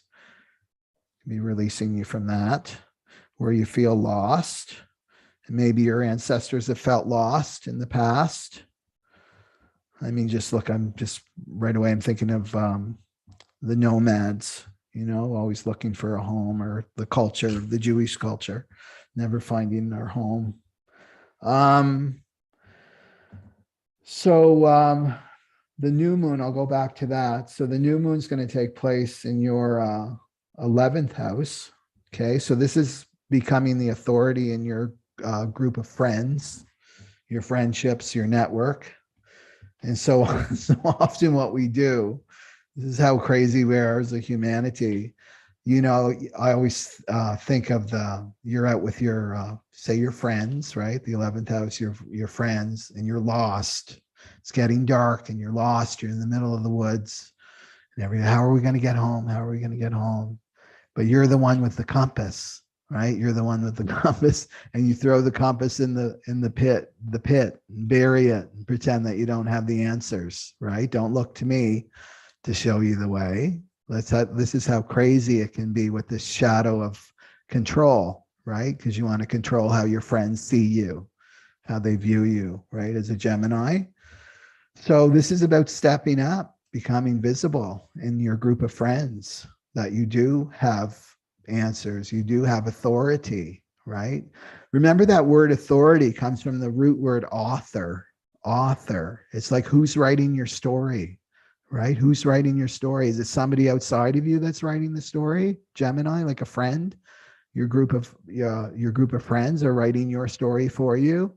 Or are you going to write your own story, right? Are you going to write your own story and write who you are, not be told who you are, but write who you are in this lifetime? And Geminis have a lot to offer, right? Their mind is so agile and quick as a Gemini rising moon or sun. And then the full moon's going to come around, and that's in your 5th house, right? In your 5th house. And this could be about your children too, because the 5th house rules children. Some programming around your own inner child, because that would be your inner child too. You're programming around that, like letting that go, those frequencies, the deconditioning, maybe to bring out that playful, joyful child, that divine child. So to look at that, right? Because everything gets illuminated for you during the full moon. And not going into systems, right? Because the 50th is about the system too, about what creativity looks like for you. Creativity is lots and lots of things. It's not sitting in front of a canvas and painting a picture, right? Creativity could be how you live your life, right? That you could be your art. You could be your life is your canvas. Like to look at that, right? To really, really free yourself from any of those bonds of that frequency of corruption. Yeah. And so back to the second, right? Being liberated, feeling lost through your ancestors, through like hidden, right? Because the 12th house is everything is hidden. So feeling like you're lost through I feel like that Uranus is going to really liberate you from any of the karma that's kept you lost, feeling lost in life. Okay. And reorienting you. This is also about spiritual practice too. So there may be some new spiritual practices that come in for you that really bring you back to your center, bring you back to your own inner authority. And remember, the Uranus is in there for quite a while. So to just be patient with yourself, Gemini. Okay, let's go to Carlene. Okay, Gemini, what's your word? The word for Gemini, please. Reluctance. What are you reluctant about, Gemini? Reluctance. Okay.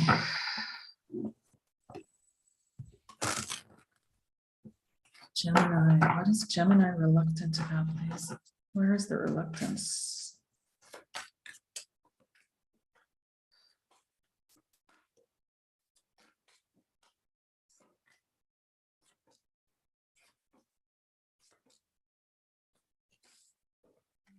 Okay, yeah, all right. Advice, please. Advice card, please. Thank you. Okay, so Gemini, this feels like more of a romance reading for the information that is coming to me. For those of you in relationships, it feels like there's something in the relationship where you're not quite sure, is this the one? Is this the person? Is this the relationship? There's a yearning and a desire for a true love relationship. This is one of the extra cards in the tarot deck that I'm using. And for me, it represents a true divine higher love. The Lover's card in the tarot deck usually represents choice, actually, right? So it's not really, it's been usurped, but the true love card in the deck is usually the Two of Cups. And for me, this one, right? A true high love. And it feels like there's someone, or maybe you saying no to someone, or someone saying no to you, or you feeling pushed away or rejected. There's the Four of Cups here. You contemplating, is this the right pathway for me? Is this the right person for me? Is this the right way forward? The next step is finding your own energy again, your own glow again, the Queen of Wands, right? Being magnetic, being attractive, attracting people to you, attracting what you want in your life to you. Also, someone showing up in your life who may be this magnetic person. You may be dealing with an Aries, Leo, or Sagittarius who's very, their will kind of dominates your own. This may be a great friend whose energy kind of flows into your life and takes over, right? So the outcome we have here is the Tower, right? A falling apart, a breakdown of something. And the advice card is the Two of Wands, a new outlook, a new beginning. Okay, to summarize this, Gemini, what I'm picking up out of this reading here for you is that there seems to be something, right? So the Lovers not only represents romantic love, I'm feeling majority romantic love, but this can also be a harmonious working together when it comes to your career, right? So working with people, or with your boss or something, but I'm feeling more of a romantic situation here. And it feels like there's some kind of question hanging in the air. Is this the right thing? Some of you may go down the pathway of trying to magnetize this person into your life, pull this person back into your life, make this person interested in you again, and become that Queen of Wands energy. Some of you need to be careful and mindful because there is a third party energy, or this could be even a friend of yours, someone who's in your camp, let's say, whose energy is influencing the energy of your relationship. Whatever it is, it feels like this is meant to crumble. The basis, the foundation of your relationship is not solid, right? Those of you that this message is meant for. This is not going to be every single Gemini on the planet, okay? So it feels like the basis is not really solid. This is why you're having doubts. This is why you're second guessing yourself. And a part of you is overriding that. A part of you is feeling like, I need to put my all into it. I need to put everything into this and make it work. But it's meant to liberate you. It's meant to liberate you from deep currents and mindsets, old patterns from childhood of trying to please, trying to be the person someone else needs you to be, and so on and so forth. It's meant to liberate you from that and put you in your power, right? Remember, this month is all about power, about empowerment. So whatever that situation is for you that needs to happen to break you out of a way of thinking or perceiving of yourself, especially in relationship to and with other people, intimate relationships, it feels like it's breaking you out of a disempowerment cycle. And it's time for you to open yourself up to a new vision, a new way of seeing things, a new way of perceiving things, a new dream, a new hope. And it's really hard for those of you that have gone through a breakup or are going through a breakup, because part of the grieving cycle or part of the difficulty of letting someone go is that we also have to give up our dream of the future, the dreams that we had with this person of the future. But you can do it, and a better future is waiting for you, Gemini. Okay, so this message is not for every single Gemini, I don't feel, but it feels very specific to me, actually. But I feel like someone needed to hear, why am I going through this? Why is this happening to me? Why is this coming this way? Why can't this just work? And it's Spirit saying, you know what, this is your liberation. This is you breaking out of an old cycle of not being yourself, of people pleasing, of doing everything to make things work, but not actually living the life you came in to live. Okay, so I hope that helps. Thanks, Carlene. Okay, we're for Cancer, the crab. So Cancer, where's Cancer? So the new moon's happening for you in the 10th house of your career. And so this is letting go of trying to control how this looks for you in terms of your career. And also about letting go of control of any father issues that you may have too, or with issues with authority figures, people that are playing the role of your father. So this could be your partner, right? It could be your partner or a close friend or your actual father if he's still alive.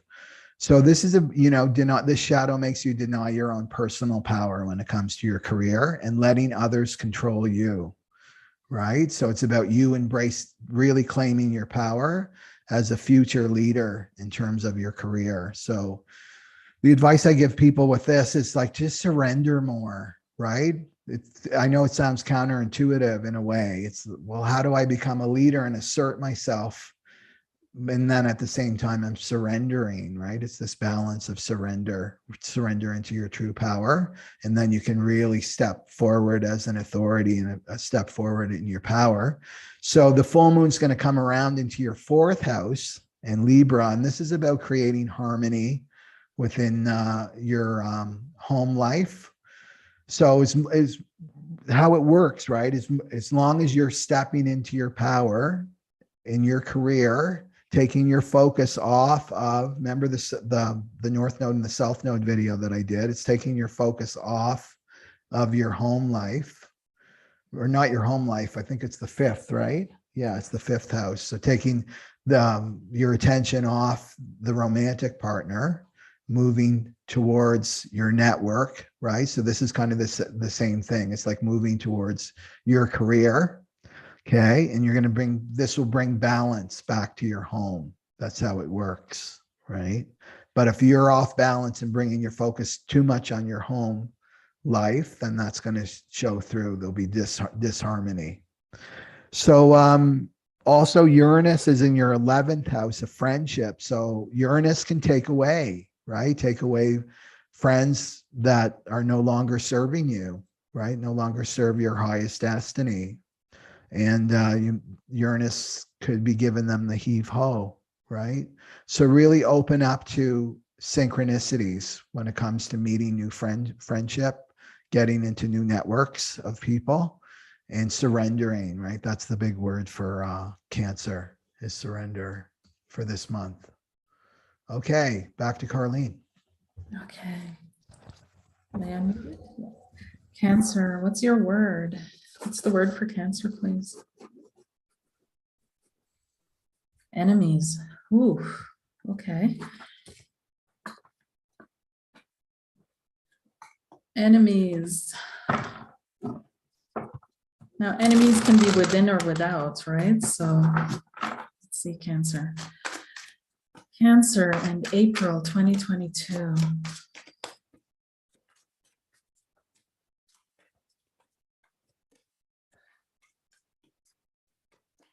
I just want to put in a quick reminder to check your sun, moon, and rising on these readings, right? So not just your sun, you might find a resonant message in your moon or your rising sign. If you're cross-watching, of course, Mars, Jupiter, Venus as well. Yeah, Cancer.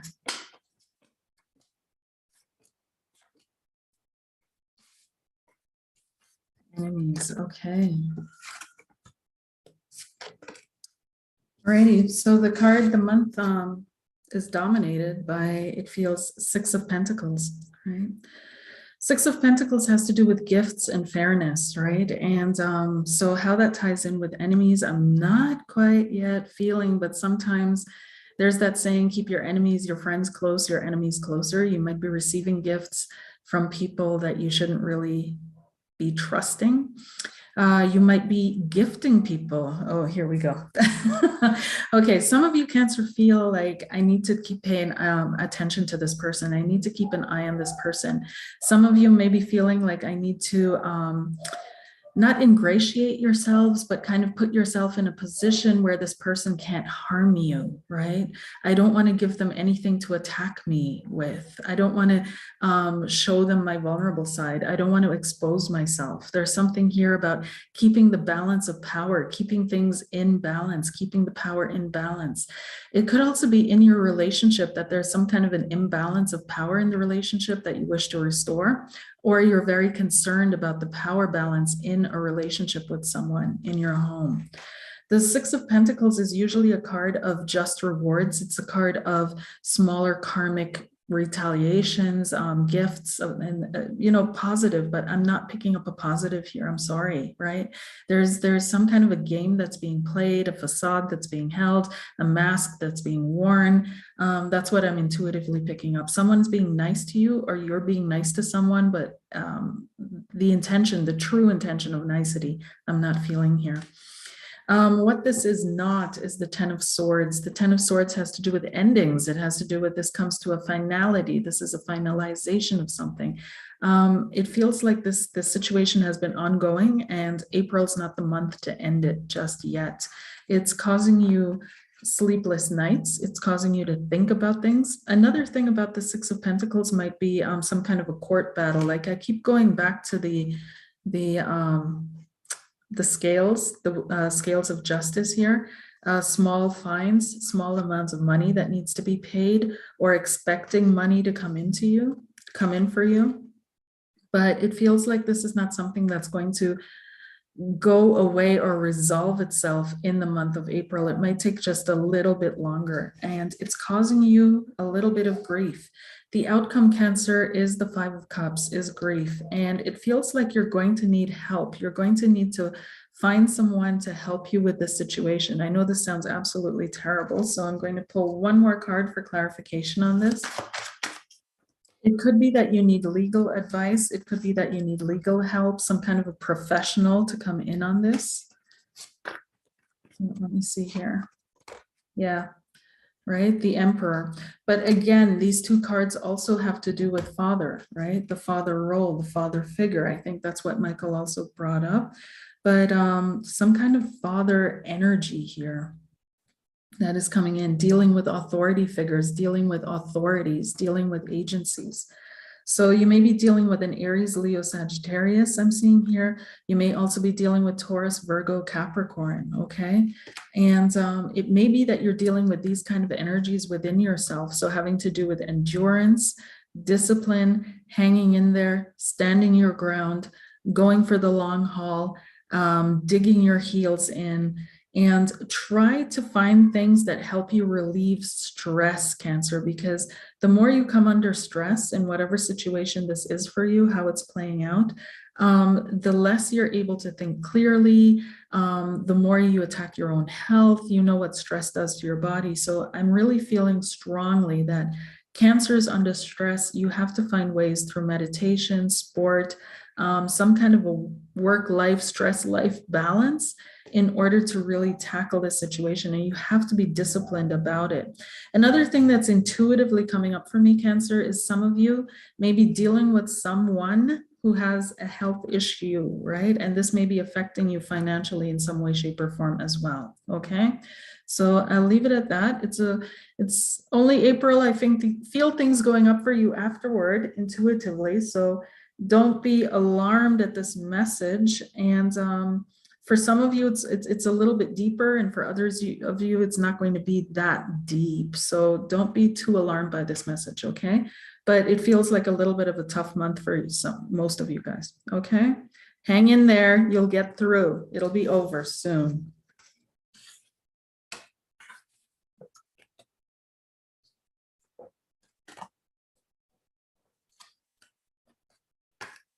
Back to Michael for Leo. Thanks, Carlene. I was just saying that this too shall pass. That mantra saved my butt many times. Yeah. When you're in it. This goes for the good too, when good things are happening, to not get too attached to either. Yep. Right. Yep. Right. Okay. So Leo rising, moon or sun. Okay. So Taurus has been, Taurus rules your 10th house. So Uranus has been up there in your 10th house liberating you from your work, your career, getting you on the right path. So the new moon is happening in your 9th house. Okay. So this is the spiritual teacher. So you may be getting, right, the new moon is setting a whole new cycle for you. So giving you some inspiration, right? It's the lucky house too, the 9th house, changing your worldview. Okay. And also it's in balance with the 3rd house. So this is how you communicate. So you may have to look at how you communicate. There may be some corruption going on, right? Corrupt frequencies in how you communicate with others, like in the 3D world, how you think, like you're thinking. Remember that our thinking does affect our worldview and how we perceive the world, right? Our thoughts and beliefs, what we believe in is what we see. So that could be going through a major change for April for you, but especially with your work, right? With your work is going through massive changes. And so to surrender, right? It's about surrendering to what that's going to look like, and not getting too wrapped up in this 10-year plan that I talked about in the earlier video for the Aquarian age, because we're coming more and more into the present moment. That's all I want to share for Leo.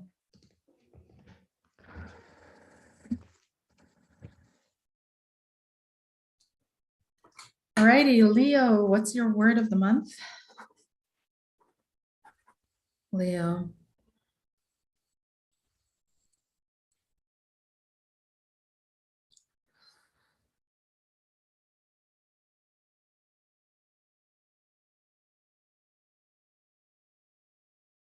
I just get heart. Like all I see is the symbol, the heart symbol.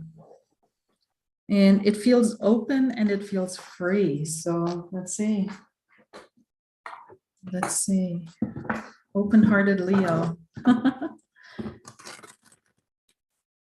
Free-hearted Leo. Free-hearted Leo.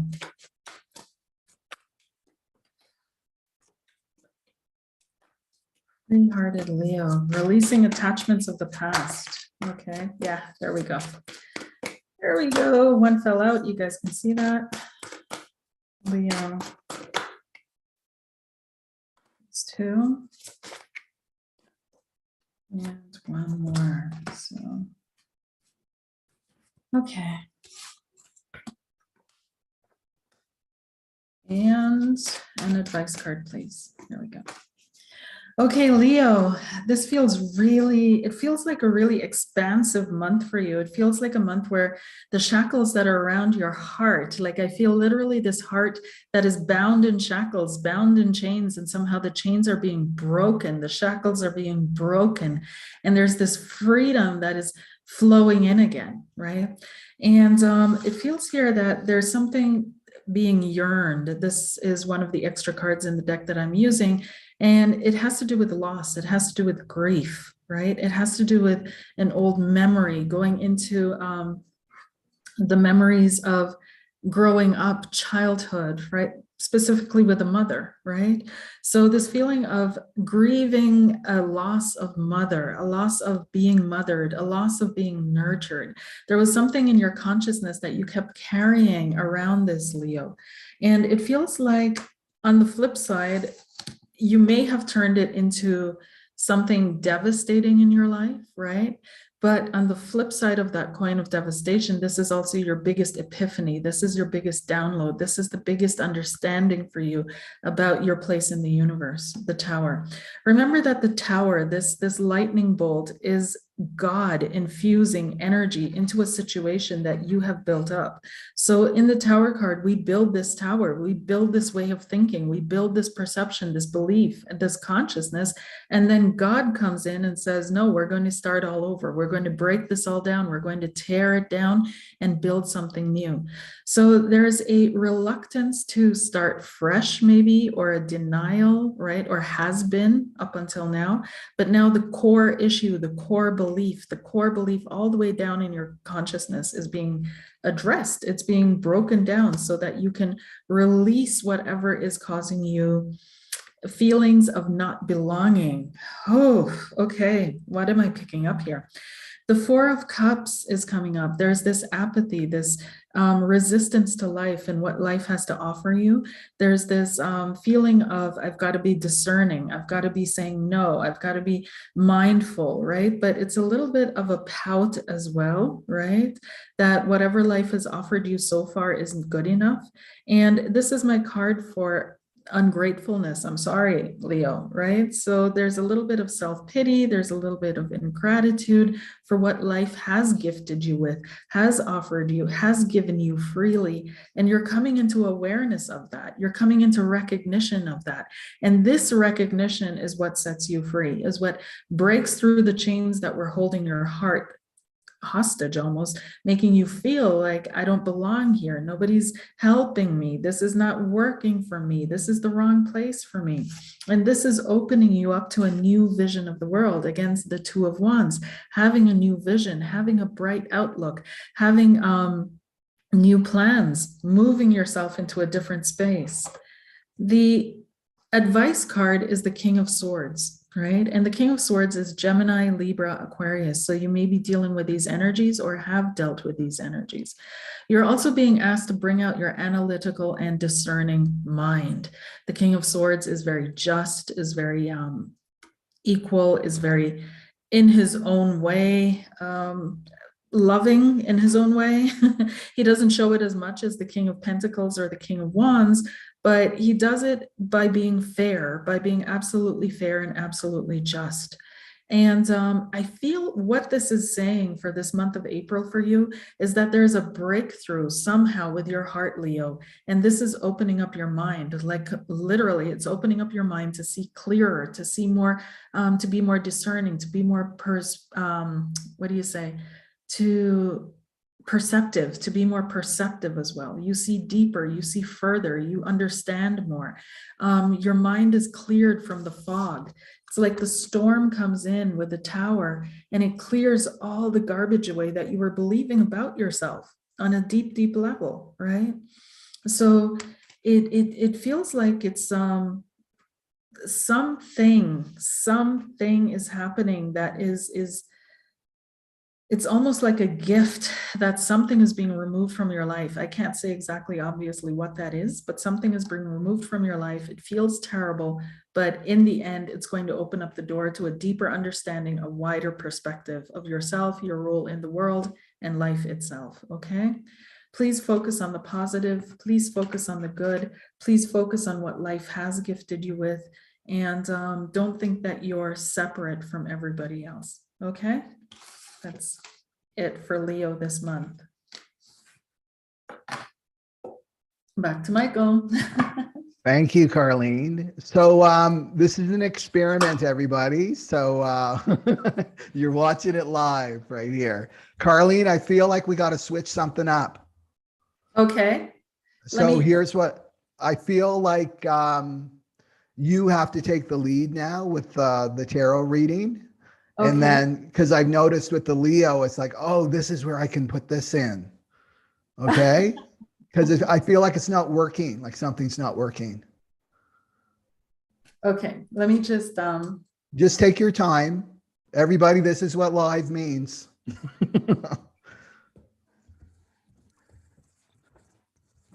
Just so that we're in the flow, like so that we can be, I feel like we lost a flow or something. Okay.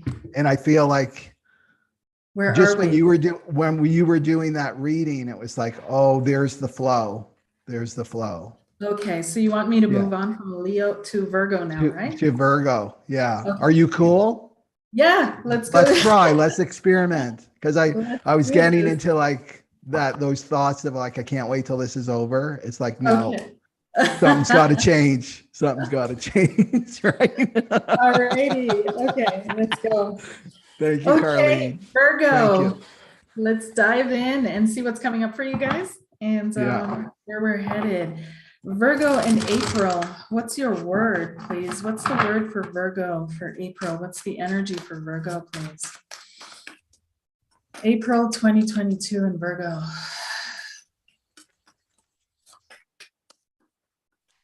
Virgo.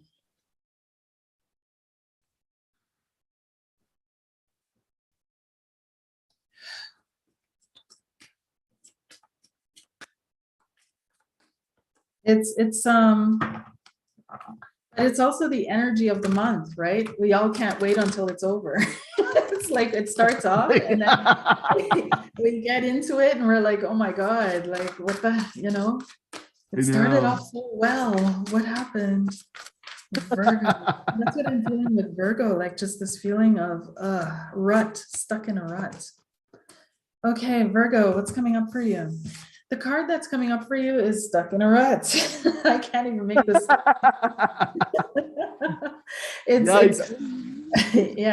It's overwhelming. It's heavy. It's taking on burdens, taking on issues that are not yours, trying to fix everything, trying to make everything work, and it's just too much. But you've been doing this for quite some time. You've been doing this for way too long, and it feels like you can't break free of the cycle.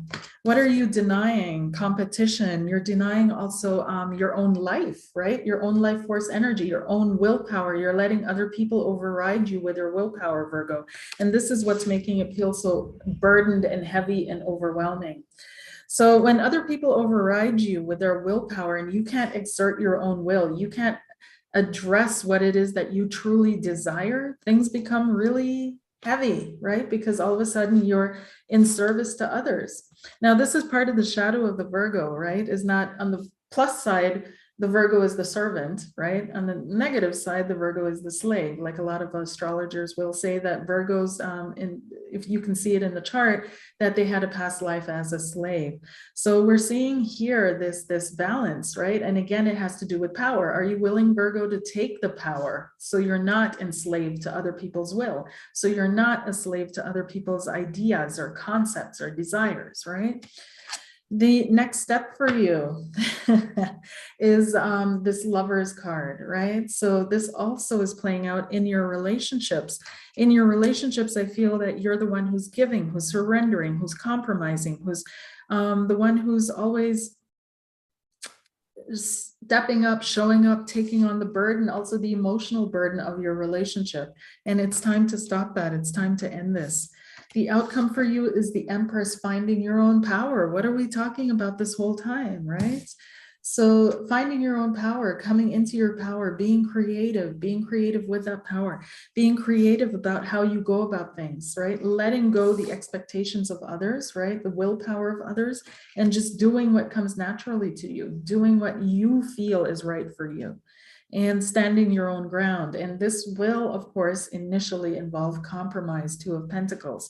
Compromise, going back and forth, working with others, but you'll have to learn to stand your ground. You'll have to learn to come into your own creativity. And I feel April is the month where that is coming up for you. You're going to have to acknowledge where you're overdoing it too, Virgo, especially carrying the burdens of other people. Okay.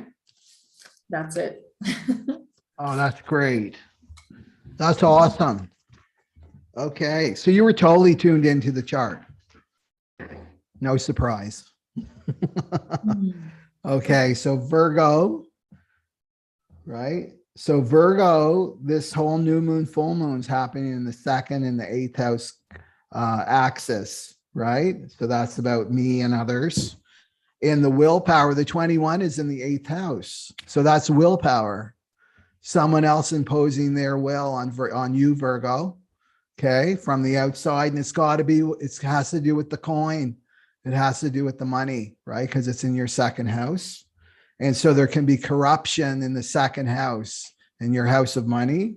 And this is the corrupt frequencies, your programming frequencies that you were born with, that you've inherited from your ancestors, right? This corruption that you've got to let go of. And it has to do with self-value, right? The 2nd house is all about valuing yourself and standing up, right? Saying enough is enough with these people. Like, no, you're not going to impose your will on me. I've got my own willpower.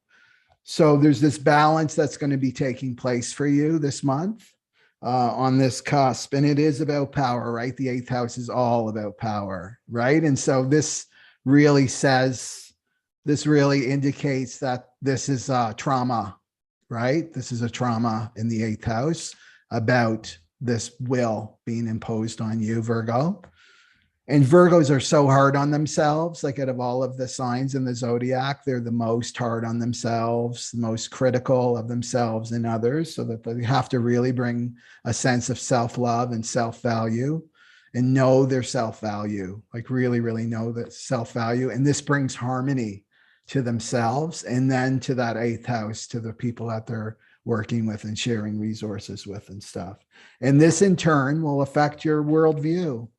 Right? Taurus is in your, or the second feeling lost in your worldview, right? Uranus is going to really correct that for you. So it's like you're driving your car and you got the dirty windshield. Uranus is going to come along and wipe that windshield clean so that you can start to perceive reality. And it will give you more of an optimistic worldview instead of like, oh, look what's going on, and there's the corruption out in the world and it's all doom and gloom. It's going to bring that optimism back and that inspiration, but it really starts with you, like valuing yourself, Virgo. So this is a good month, I feel, for Virgos, right? Yeah. Okay. Standing up strong. Virgo's going to stand strong. So let's go for Libra. Libra. Okay. Libra. Libras. What's coming up for you? The scales. Libra, Libra, Libra. April 2022. What's the word for Libra, by the way, please? What's the word for Libra? Expansion. Wow. Okay. Expansion. Don't we love that? That's what we live for. So the card that comes, so 6 of coins. I've switched the deck. This is my go-to deck right now. So I'm feeling more comfortable with it. So Six of Coins, this is, again, Lord of material success. This is all about harmony, balance. And now this one, though, because I pulled the Six of Coins before for a different sign, but this feels monetary. This feels balanced. This feels like it's really what it's about. So Lord of material success, karmic rewards, gifts being given to you, the easy flow of money, right? So you're in this mindset where you're able to manifest, you're able to materialize whatever it is that you're looking for. You found the balance in your life, in your private life, in your work life, some way, somehow, and now things are starting to flow on a smaller level. So you may be patting yourself on the back for that, but you may also be wondering, how do I maintain this? How do I, continue this? Now, on the flip side, we've got the Hermit, right? So this withdrawal, loneliness, looking for the light within, going on an inner search, a divine search. And it feels like either you're ignoring this or you're not doing this anymore. You may have come out of a period of aloneness or alone time, and now you're diving back into social life. You're diving back into connecting with people. It feels like this is where you also have to strike a balance, though, Libra. It's really important that, yes, you connect with people and you network and you hobnob and you do all that, but it's also important that you take your alone time, that you take a deep breath in, that you always check yourself, am I really doing what I'm feeling? Am I in tune with what I'm feeling? Or am I being swept away by the currents of society and culture and my community again? So your next most likely step is the Five of Swords. Okay, so there, ouch, Libra, and being dinged, but the outcome is the Ten of Cups, which is really, really, really good. So the advice card, let me just pull that, is the Five of Cups, dealing with grief again. So the whole thing, what I'm picking up here, Libra, is that it feels that there's an issue with trust here going on with you, okay? Like you're not quite trusting people, the situation, where you're at, yourself in certain aspects. There's a huge trust issue that's going on, which is jumping out at me through the Five of Swords. And I feel that you're going to be positively surprised, Libra, because you're maintaining the balance, right? You're maintaining the balance. You're not losing yourself or your mind. You're maintaining the balance when it comes to going out or going within. You're looking at things in an objective way. And so it will turn out in your favor. But there seems to be a little bit of a bump or a glitch in a relationship or an expectation that you have towards certain things that you're going to have to go through. Okay, that's all I have. It seems like a pretty straightforward month for you. Otherwise, so a continued flow of money, and that's about it. Great. Thank you, Carlene. So that's dead on for the chart. And so that's happening for the Libra rising moon and sun in the 1st and the 7th house axis. So the money thing, right? Taurus is in your 8th house, Libra. So Uranus has been orienting you in terms of your finances and stuff. So that makes sense that that's going better for you. And then this balance that Carlene talked about with the alone time, right? And Libras are all about relationships, right? So this balance of like my alone time versus my partnership. And partnership is like the willpower, right? It's the willpower, the 21. And so, and you either getting way too controlling in your partnership, like you can only have this much access to me, right? From 5 to 5:30, right? I know some Libra risings and they're like this, they could be like this now, right? So either too controlling, like not a boundary, but like a brick wall, like you can't reach me at all, or like no boundaries, the doormat, either or. So either issuing too much control over other people or letting other people control you. And this is what you're learning as a Libra rising, right? This is your school, right? Libra, you're all about relationships. So you're learning this and become an authority, right? In relationship, right? This is saying that you can be an authority to be a teacher of relationships, which the Aquarian age is all about relationships. Enlightenment isn't 1 by 1 anymore. It's 2 by 2, right? And like relationships are a spiritual path in itself. So what you're letting go of with the full moon is this corruption, like the corrupt frequencies, and coming more into harmony about what it means to be myself, right? And to love myself, and this balance of, it's a dance, right? Relationships are like a dance, like how to the give and take, there needs to be that natural flow, but just to trust that, right? That you already have that within you, and to trust how you're feeling and your energy level, and to stay connected to yourself, right? Stay connected to yourself. Because this can be like codependent stuff too, right? That's coming down from your ancestral line. You know, this is what it means to be in a relationship. I sacrifice myself. All the romantic comedies, it's all about codependence. They're just sending a big message about codependence for relationships. So that's what I would focus on, Libra, is just this balance between me and the other. And the full moon's right on you, right? It's about you. The full moon of corruption in the mid-April. So you're going to get lots of lessons about this give and take. Okay, that's all I have. Back to Carlene.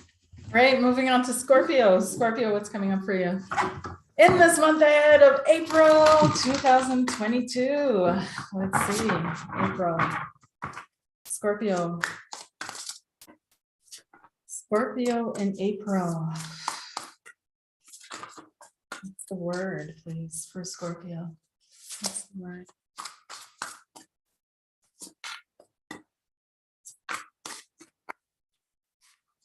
Ready. Ready. Okay. Ready. Scorpio, you're ready. Ready. Let's see.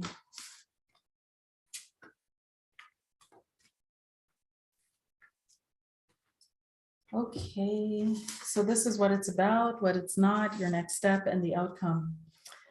And it feels like the Seven of Wands, right? The Seven of Wands is what it's about for you. And the Seven of Wands has to do with standing your ground, fighting your battle. It feels like the world may be against you or other people, or you may be standing up for something that you truly believe in and others are giving you a hard time about it. For some of you, it may mean standing up for an unusual relationship, like someone that you wouldn't usually date, or someone outside of your culture, your family, your circle. Something is different about them and you're standing up for that or standing in for that, or maybe you're the different one and you're standing in with your partner, right?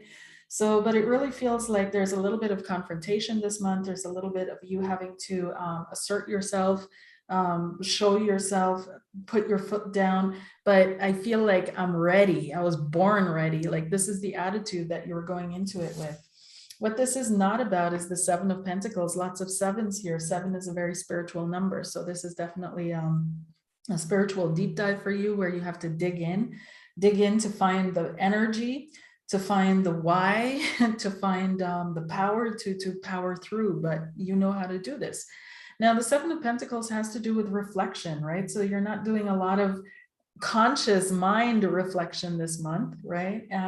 It's not about that for you. It's not about dwelling on the past and what didn't work out for you in the past. This will disempower you. It's not about focusing on past losses or mistakes and trying to make things better this time around. Don't do that. The next step, you have to really be open to something completely new, a new experience, a new way of doing things, period, right? So the next step is saying exactly that, is death, right? And this is your card. This is the card of Scorpio. So I'm really talking to you, Scorpio.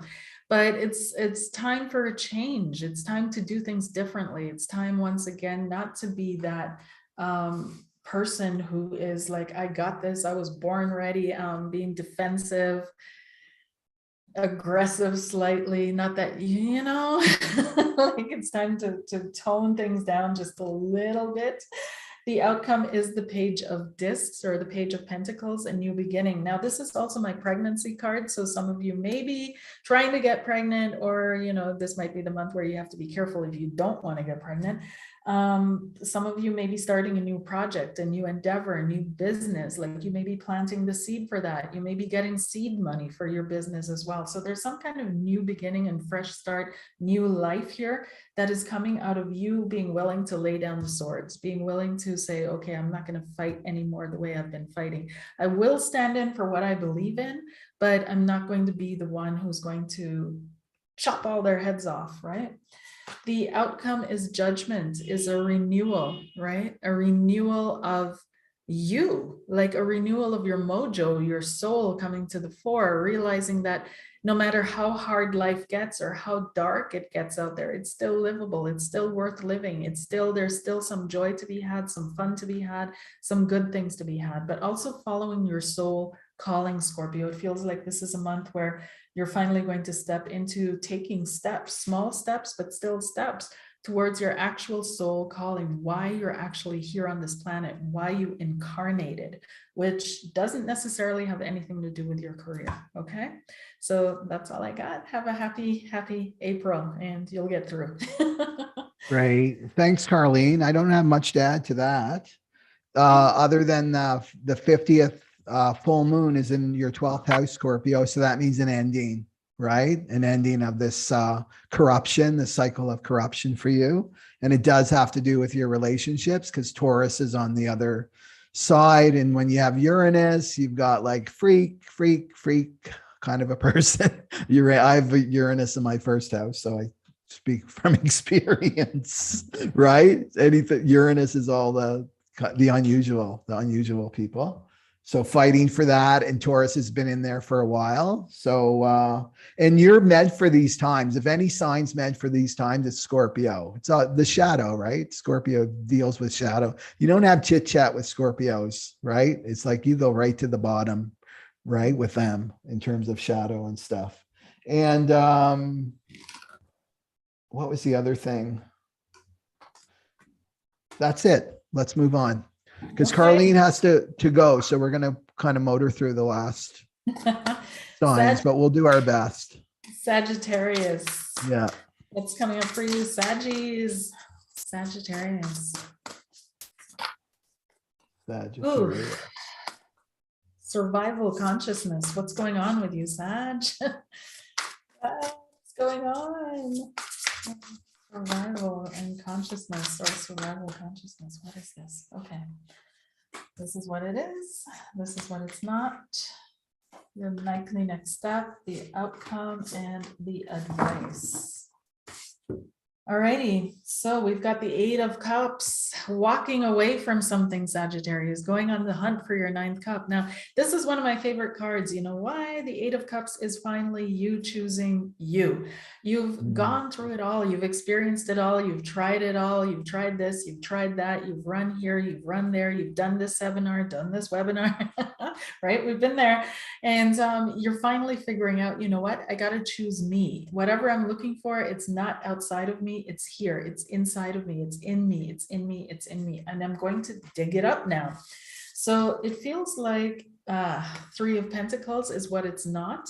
This is not a time for you to take that seminar, that webinar. I know I shouldn't be saying this, but it's the truth. It's not the time to work with others, right? The Three of Pentacles is working with others.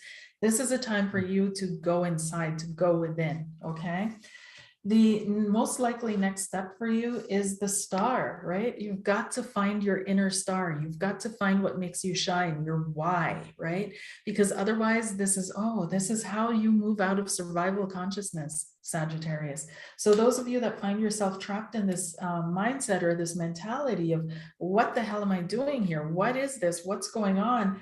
How can I fix it? How can I make things happen for myself? It's almost like you have to drop everything, walk away and look for your why, look for your star, right? Meditate on that, find the light within you again.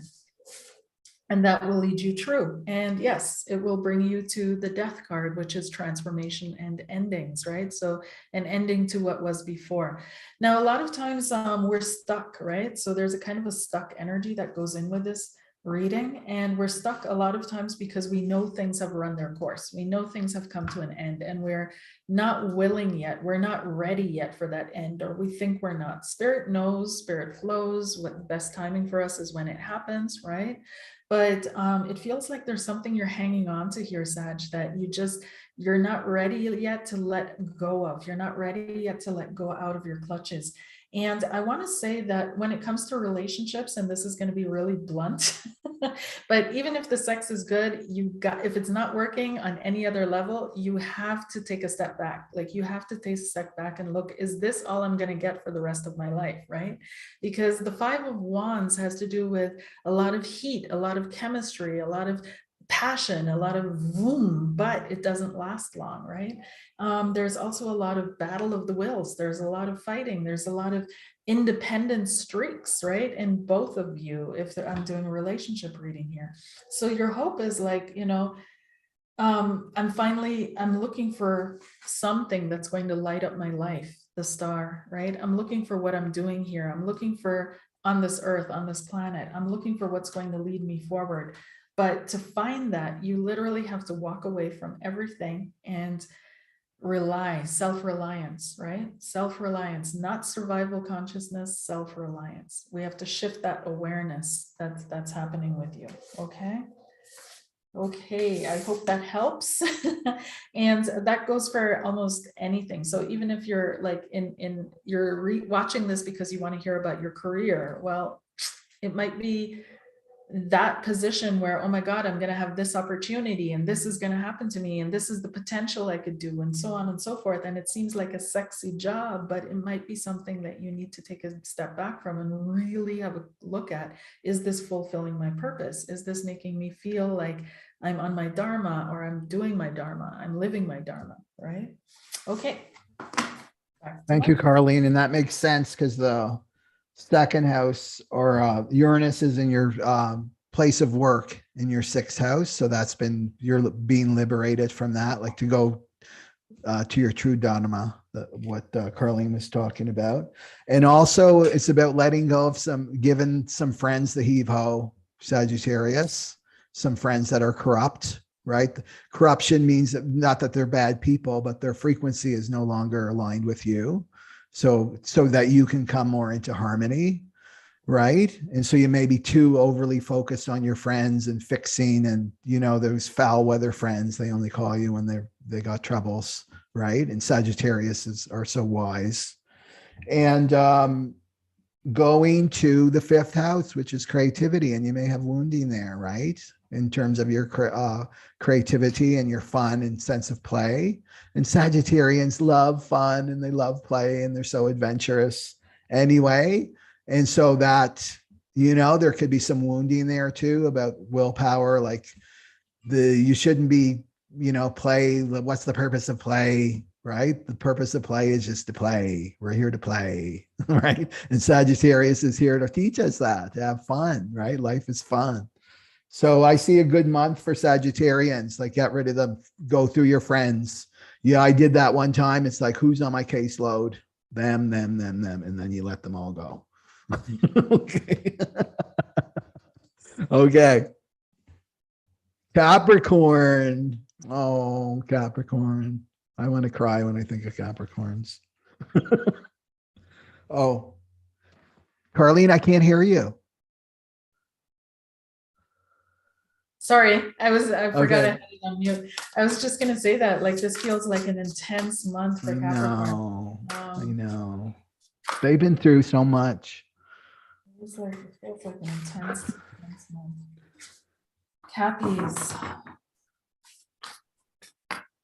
The goat. I have a word for you. I just have silence. So that's what I'm going to say is your word. Let's see here. Yeah. So these cards, like the energies, that's why I love these cards. But anyways, so it looks like a clown, right? Almost. Kind of, sort of. No? Yeah, I can see it. I see it now. Yeah. So this is like the hanged man. Like an evil clown. This is the hanged man. And spirit of the mighty waters, reversal, restriction, punishment, Neptune in the dark. Okay, it feels I'm emotionally in the dark about something, Capricorn, when it comes to you. It feels like I don't know what to do. I don't know how to move forward. I don't know how to fix this, make this happen. I don't know what my next step is. And it feels like your mind has come to a still, right? It's like the mind has no more solutions. The mind has no more outcomes. And now it's time to dive into the emotional realms. It's time to dive into your emotional worlds. And you're like, I don't know how to do that. Tell me how to do that. Show me how to do that. And then when it comes to diving into the emotions on top of it for you, it's Spirit's not making it easy in the sense that these are not positive emotions, right? It's not the joy and the happiness and the expansion and the Yahoo. It's let's take you to the deepest, darkest, coldest waters we can find. And have you work through that and learn how to swim in that. So this is definitely not a new beginning, the Page of Pentacles.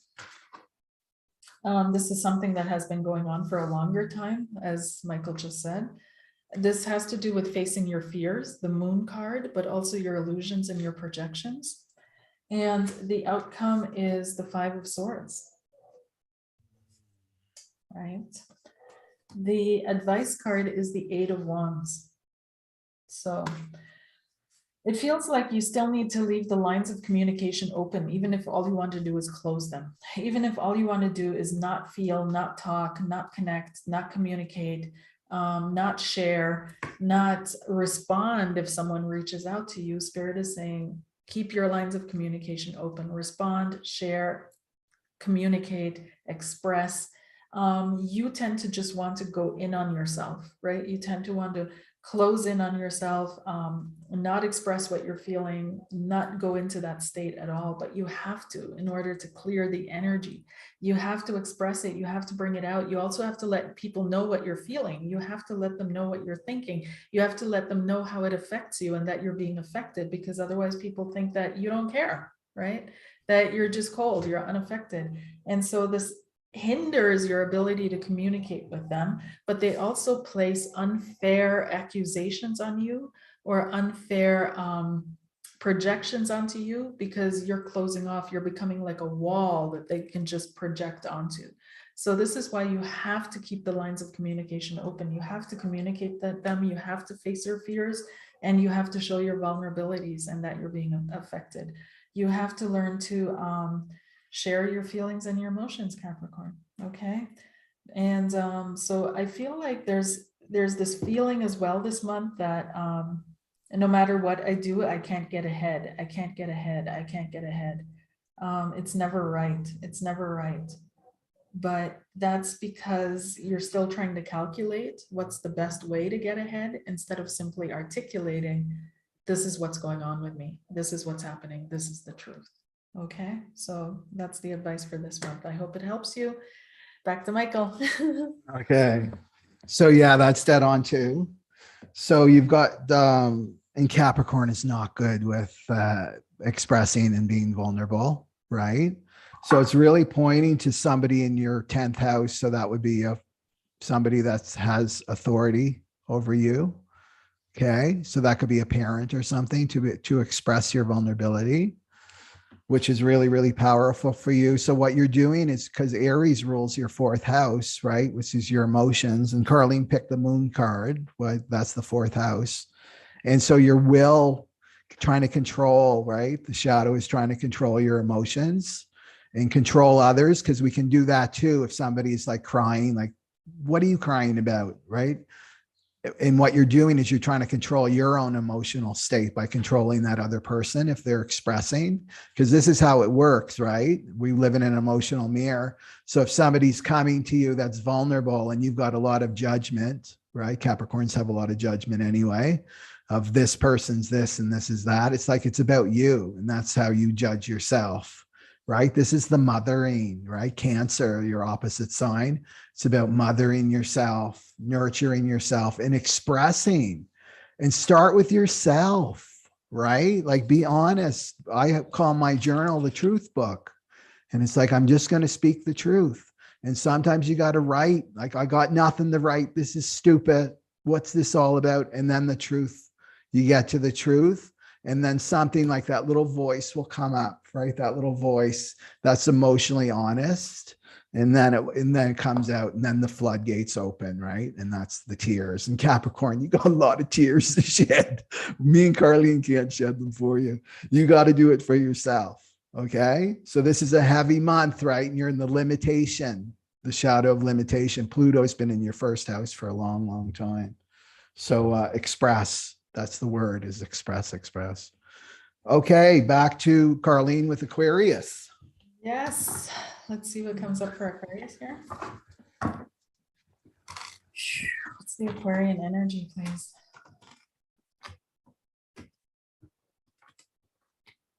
Aquarian energy.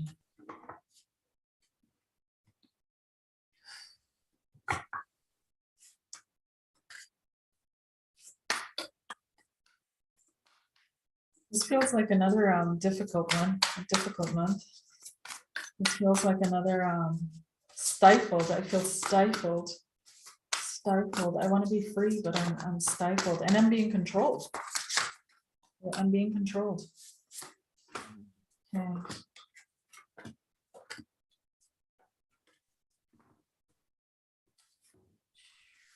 All right. So the card that comes up is the Page of Wands. And the Page of Wands has to do, of course, with a message, and it has to do with a messenger, but it's also intuition, freedom, expansion, all those things. But these energies are uncontrolled in the page. He hasn't yet learned to work with them. So he's the fire starter, right? Goes everywhere. And it feels like this is exactly what I was picking up, is this energy of this angel or this fire starter that just wants to go whoosh and be themselves, but they're enchained. There's something wrapped around them and they can't move. And the Five of Pentacles, so money, belongings, right, is popping up as a concern. 1 second. Bear. That's her dog, Bear. She's got a little pug. Yeah, he's getting hungry. Is he? Is he an Aquarius? Angry. So Angry. the Four of Pentacles is being stuck, staying stuck, and also restriction. But it also has to do with the mind, right? So how we think. And I feel like this moves also almost into a more of a collective read. It's almost like humanity wants to expand and is not allowed to expand. Something is being controlled about our expansion, right? Yeah. The Seven of Cups, the outcome is wise choices, making wise choices, right? It's really about the choices that you make, how this is going to work out, Aquarius. And the advice card is face your fears with a moon. So let me wrap this up very quickly. What I'm picking up for Aquarius this month of April is that there's some kind of new beginning, expansion, something that you want to do that you feel you can't. You may be limited financially.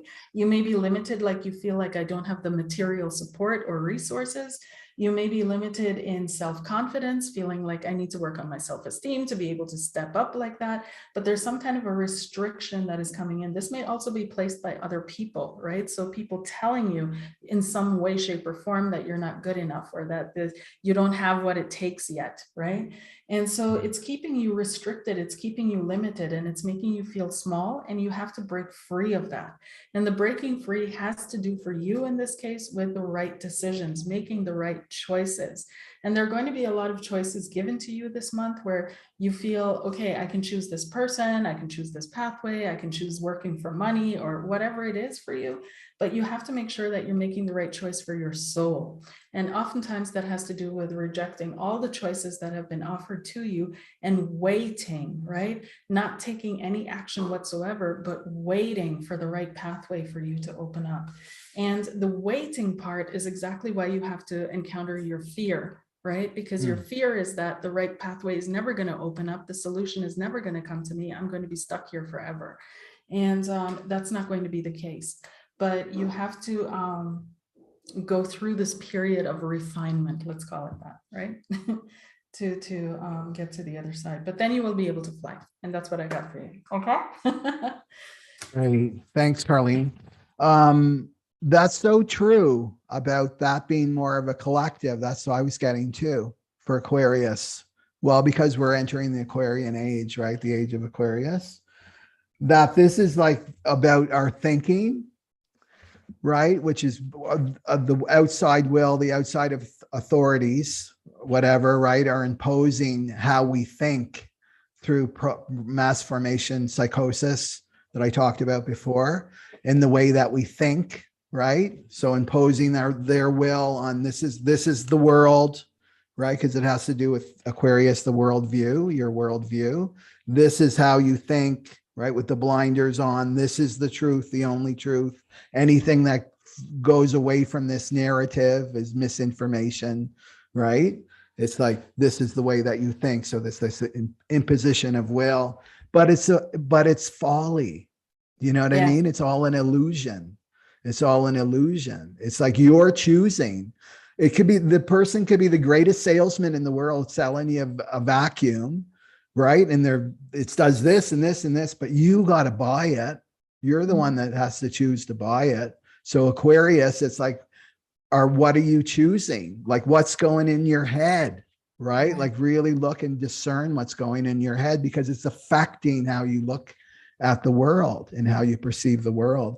So we're learning this as a collective, right? Like what's real and what's not real. And so it's using that will.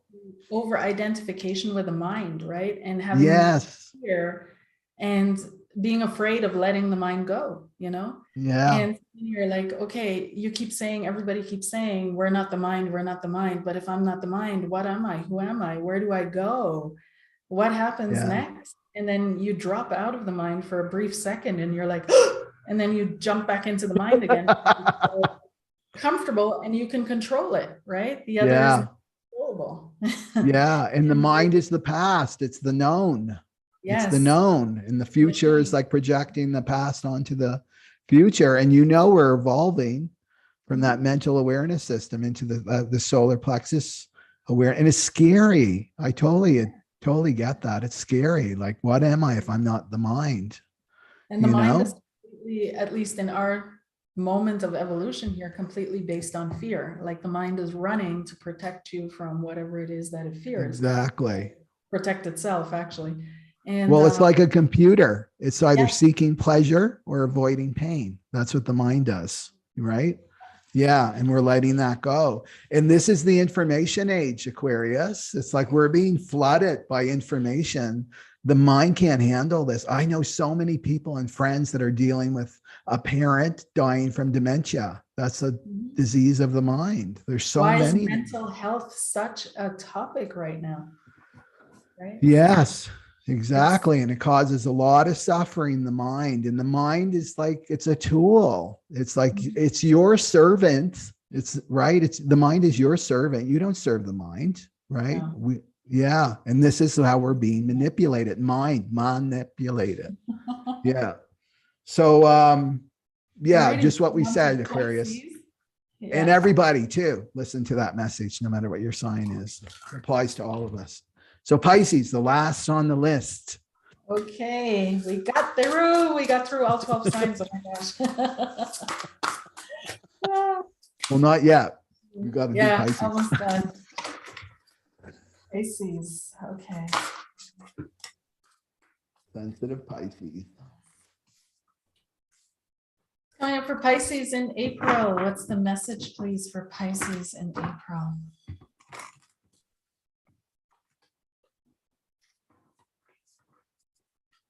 Pisces in April. What it is, what it's not, where you're headed, outcome, advice. Pisces, for you, we've got the Six of Swords moving, right? So some of you may literally be physically moving or thinking about moving, changing, making adjustments to something, changing your job, your place of work, your career. Some kind of a change is dominant on your mind right now, but also learning, studies, right? So you may be thinking about returning to school, achieving additional certifications, accreditations, finishing the cycle of schooling, something like that. What it's not time for you is to overthink things. Pisces is not good in the mind anyways.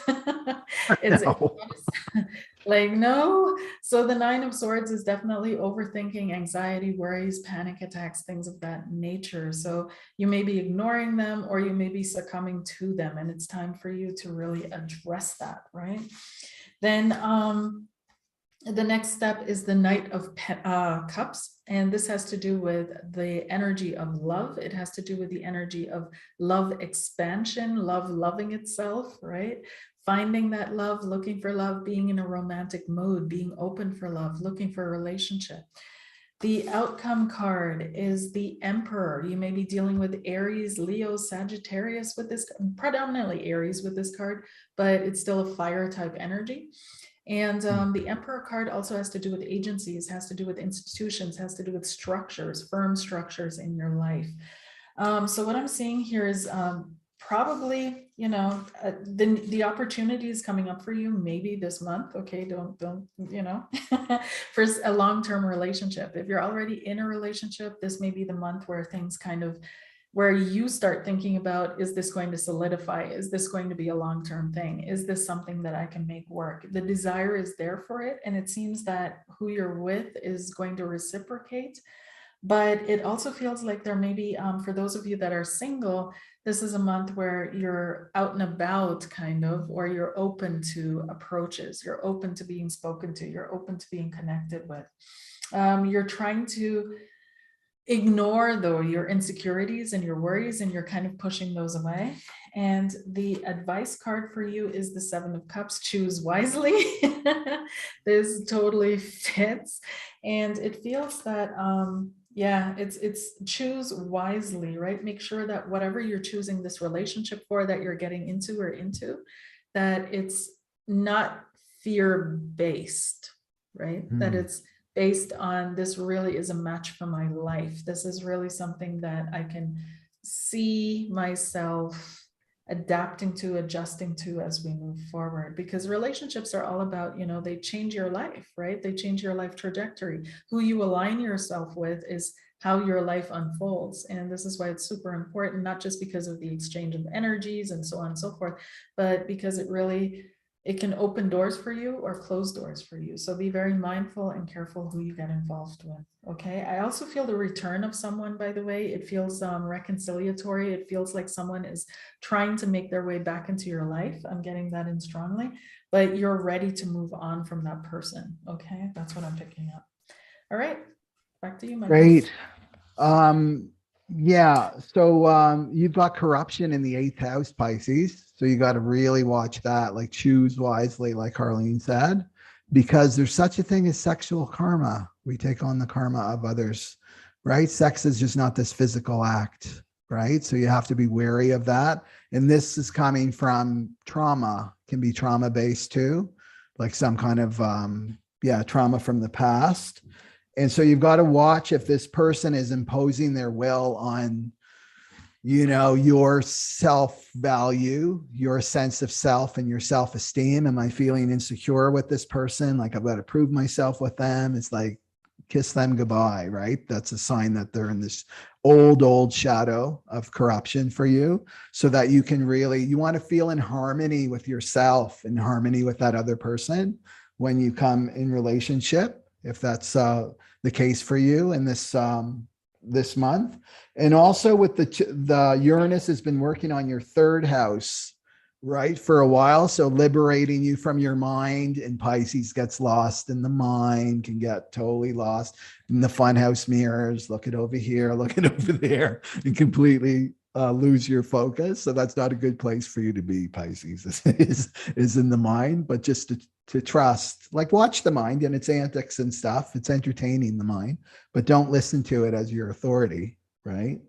So that's what I have for Pisces. Yeah. Alrighty. We got okay. We got through it. Thank you so much for your extra time. And I hope that, no, all good. All good. Okay, good. Thanks for sharing your platform. And this was fun. And it turned into fun. Yes. Anyway, we can, it's so funny because it's all about control. I just thought of that. It's the shadow of control. And it's like, this isn't working, right? It's like, okay, I got to let go of control, what's being called for. And then you were so bang on. And it was like, okay, this is the way we have to go.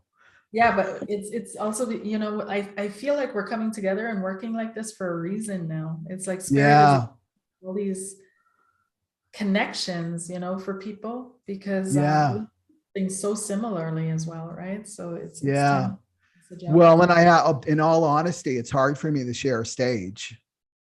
Yeah, you know what I mean? I'm a Leo, and it's like I've always had this backstabbing, like undercutting, competitive and No. like energy. And it's like, I don't feel that with you. I feel safe with you, that we're here to serve. Like the two of Yes. us are on board with Yeah. that. It's I've got not my about Virgo. me. It's not about you. What? It's about the message. Yeah. It's about the message and service. Yeah. Anyway, we can have a post-mortem maybe when you have time later on the Okay. weekend. All right. Okay. So Thank thank you, Carlene. Thank And you thank so much, you. everybody. Okay. And leave your comments, what you liked, what you didn't like, feedback. We're all open Yeah, about so that. we can redo Yeah. this again, but different, like a different structure. We'll, try it out. Yeah. Okay.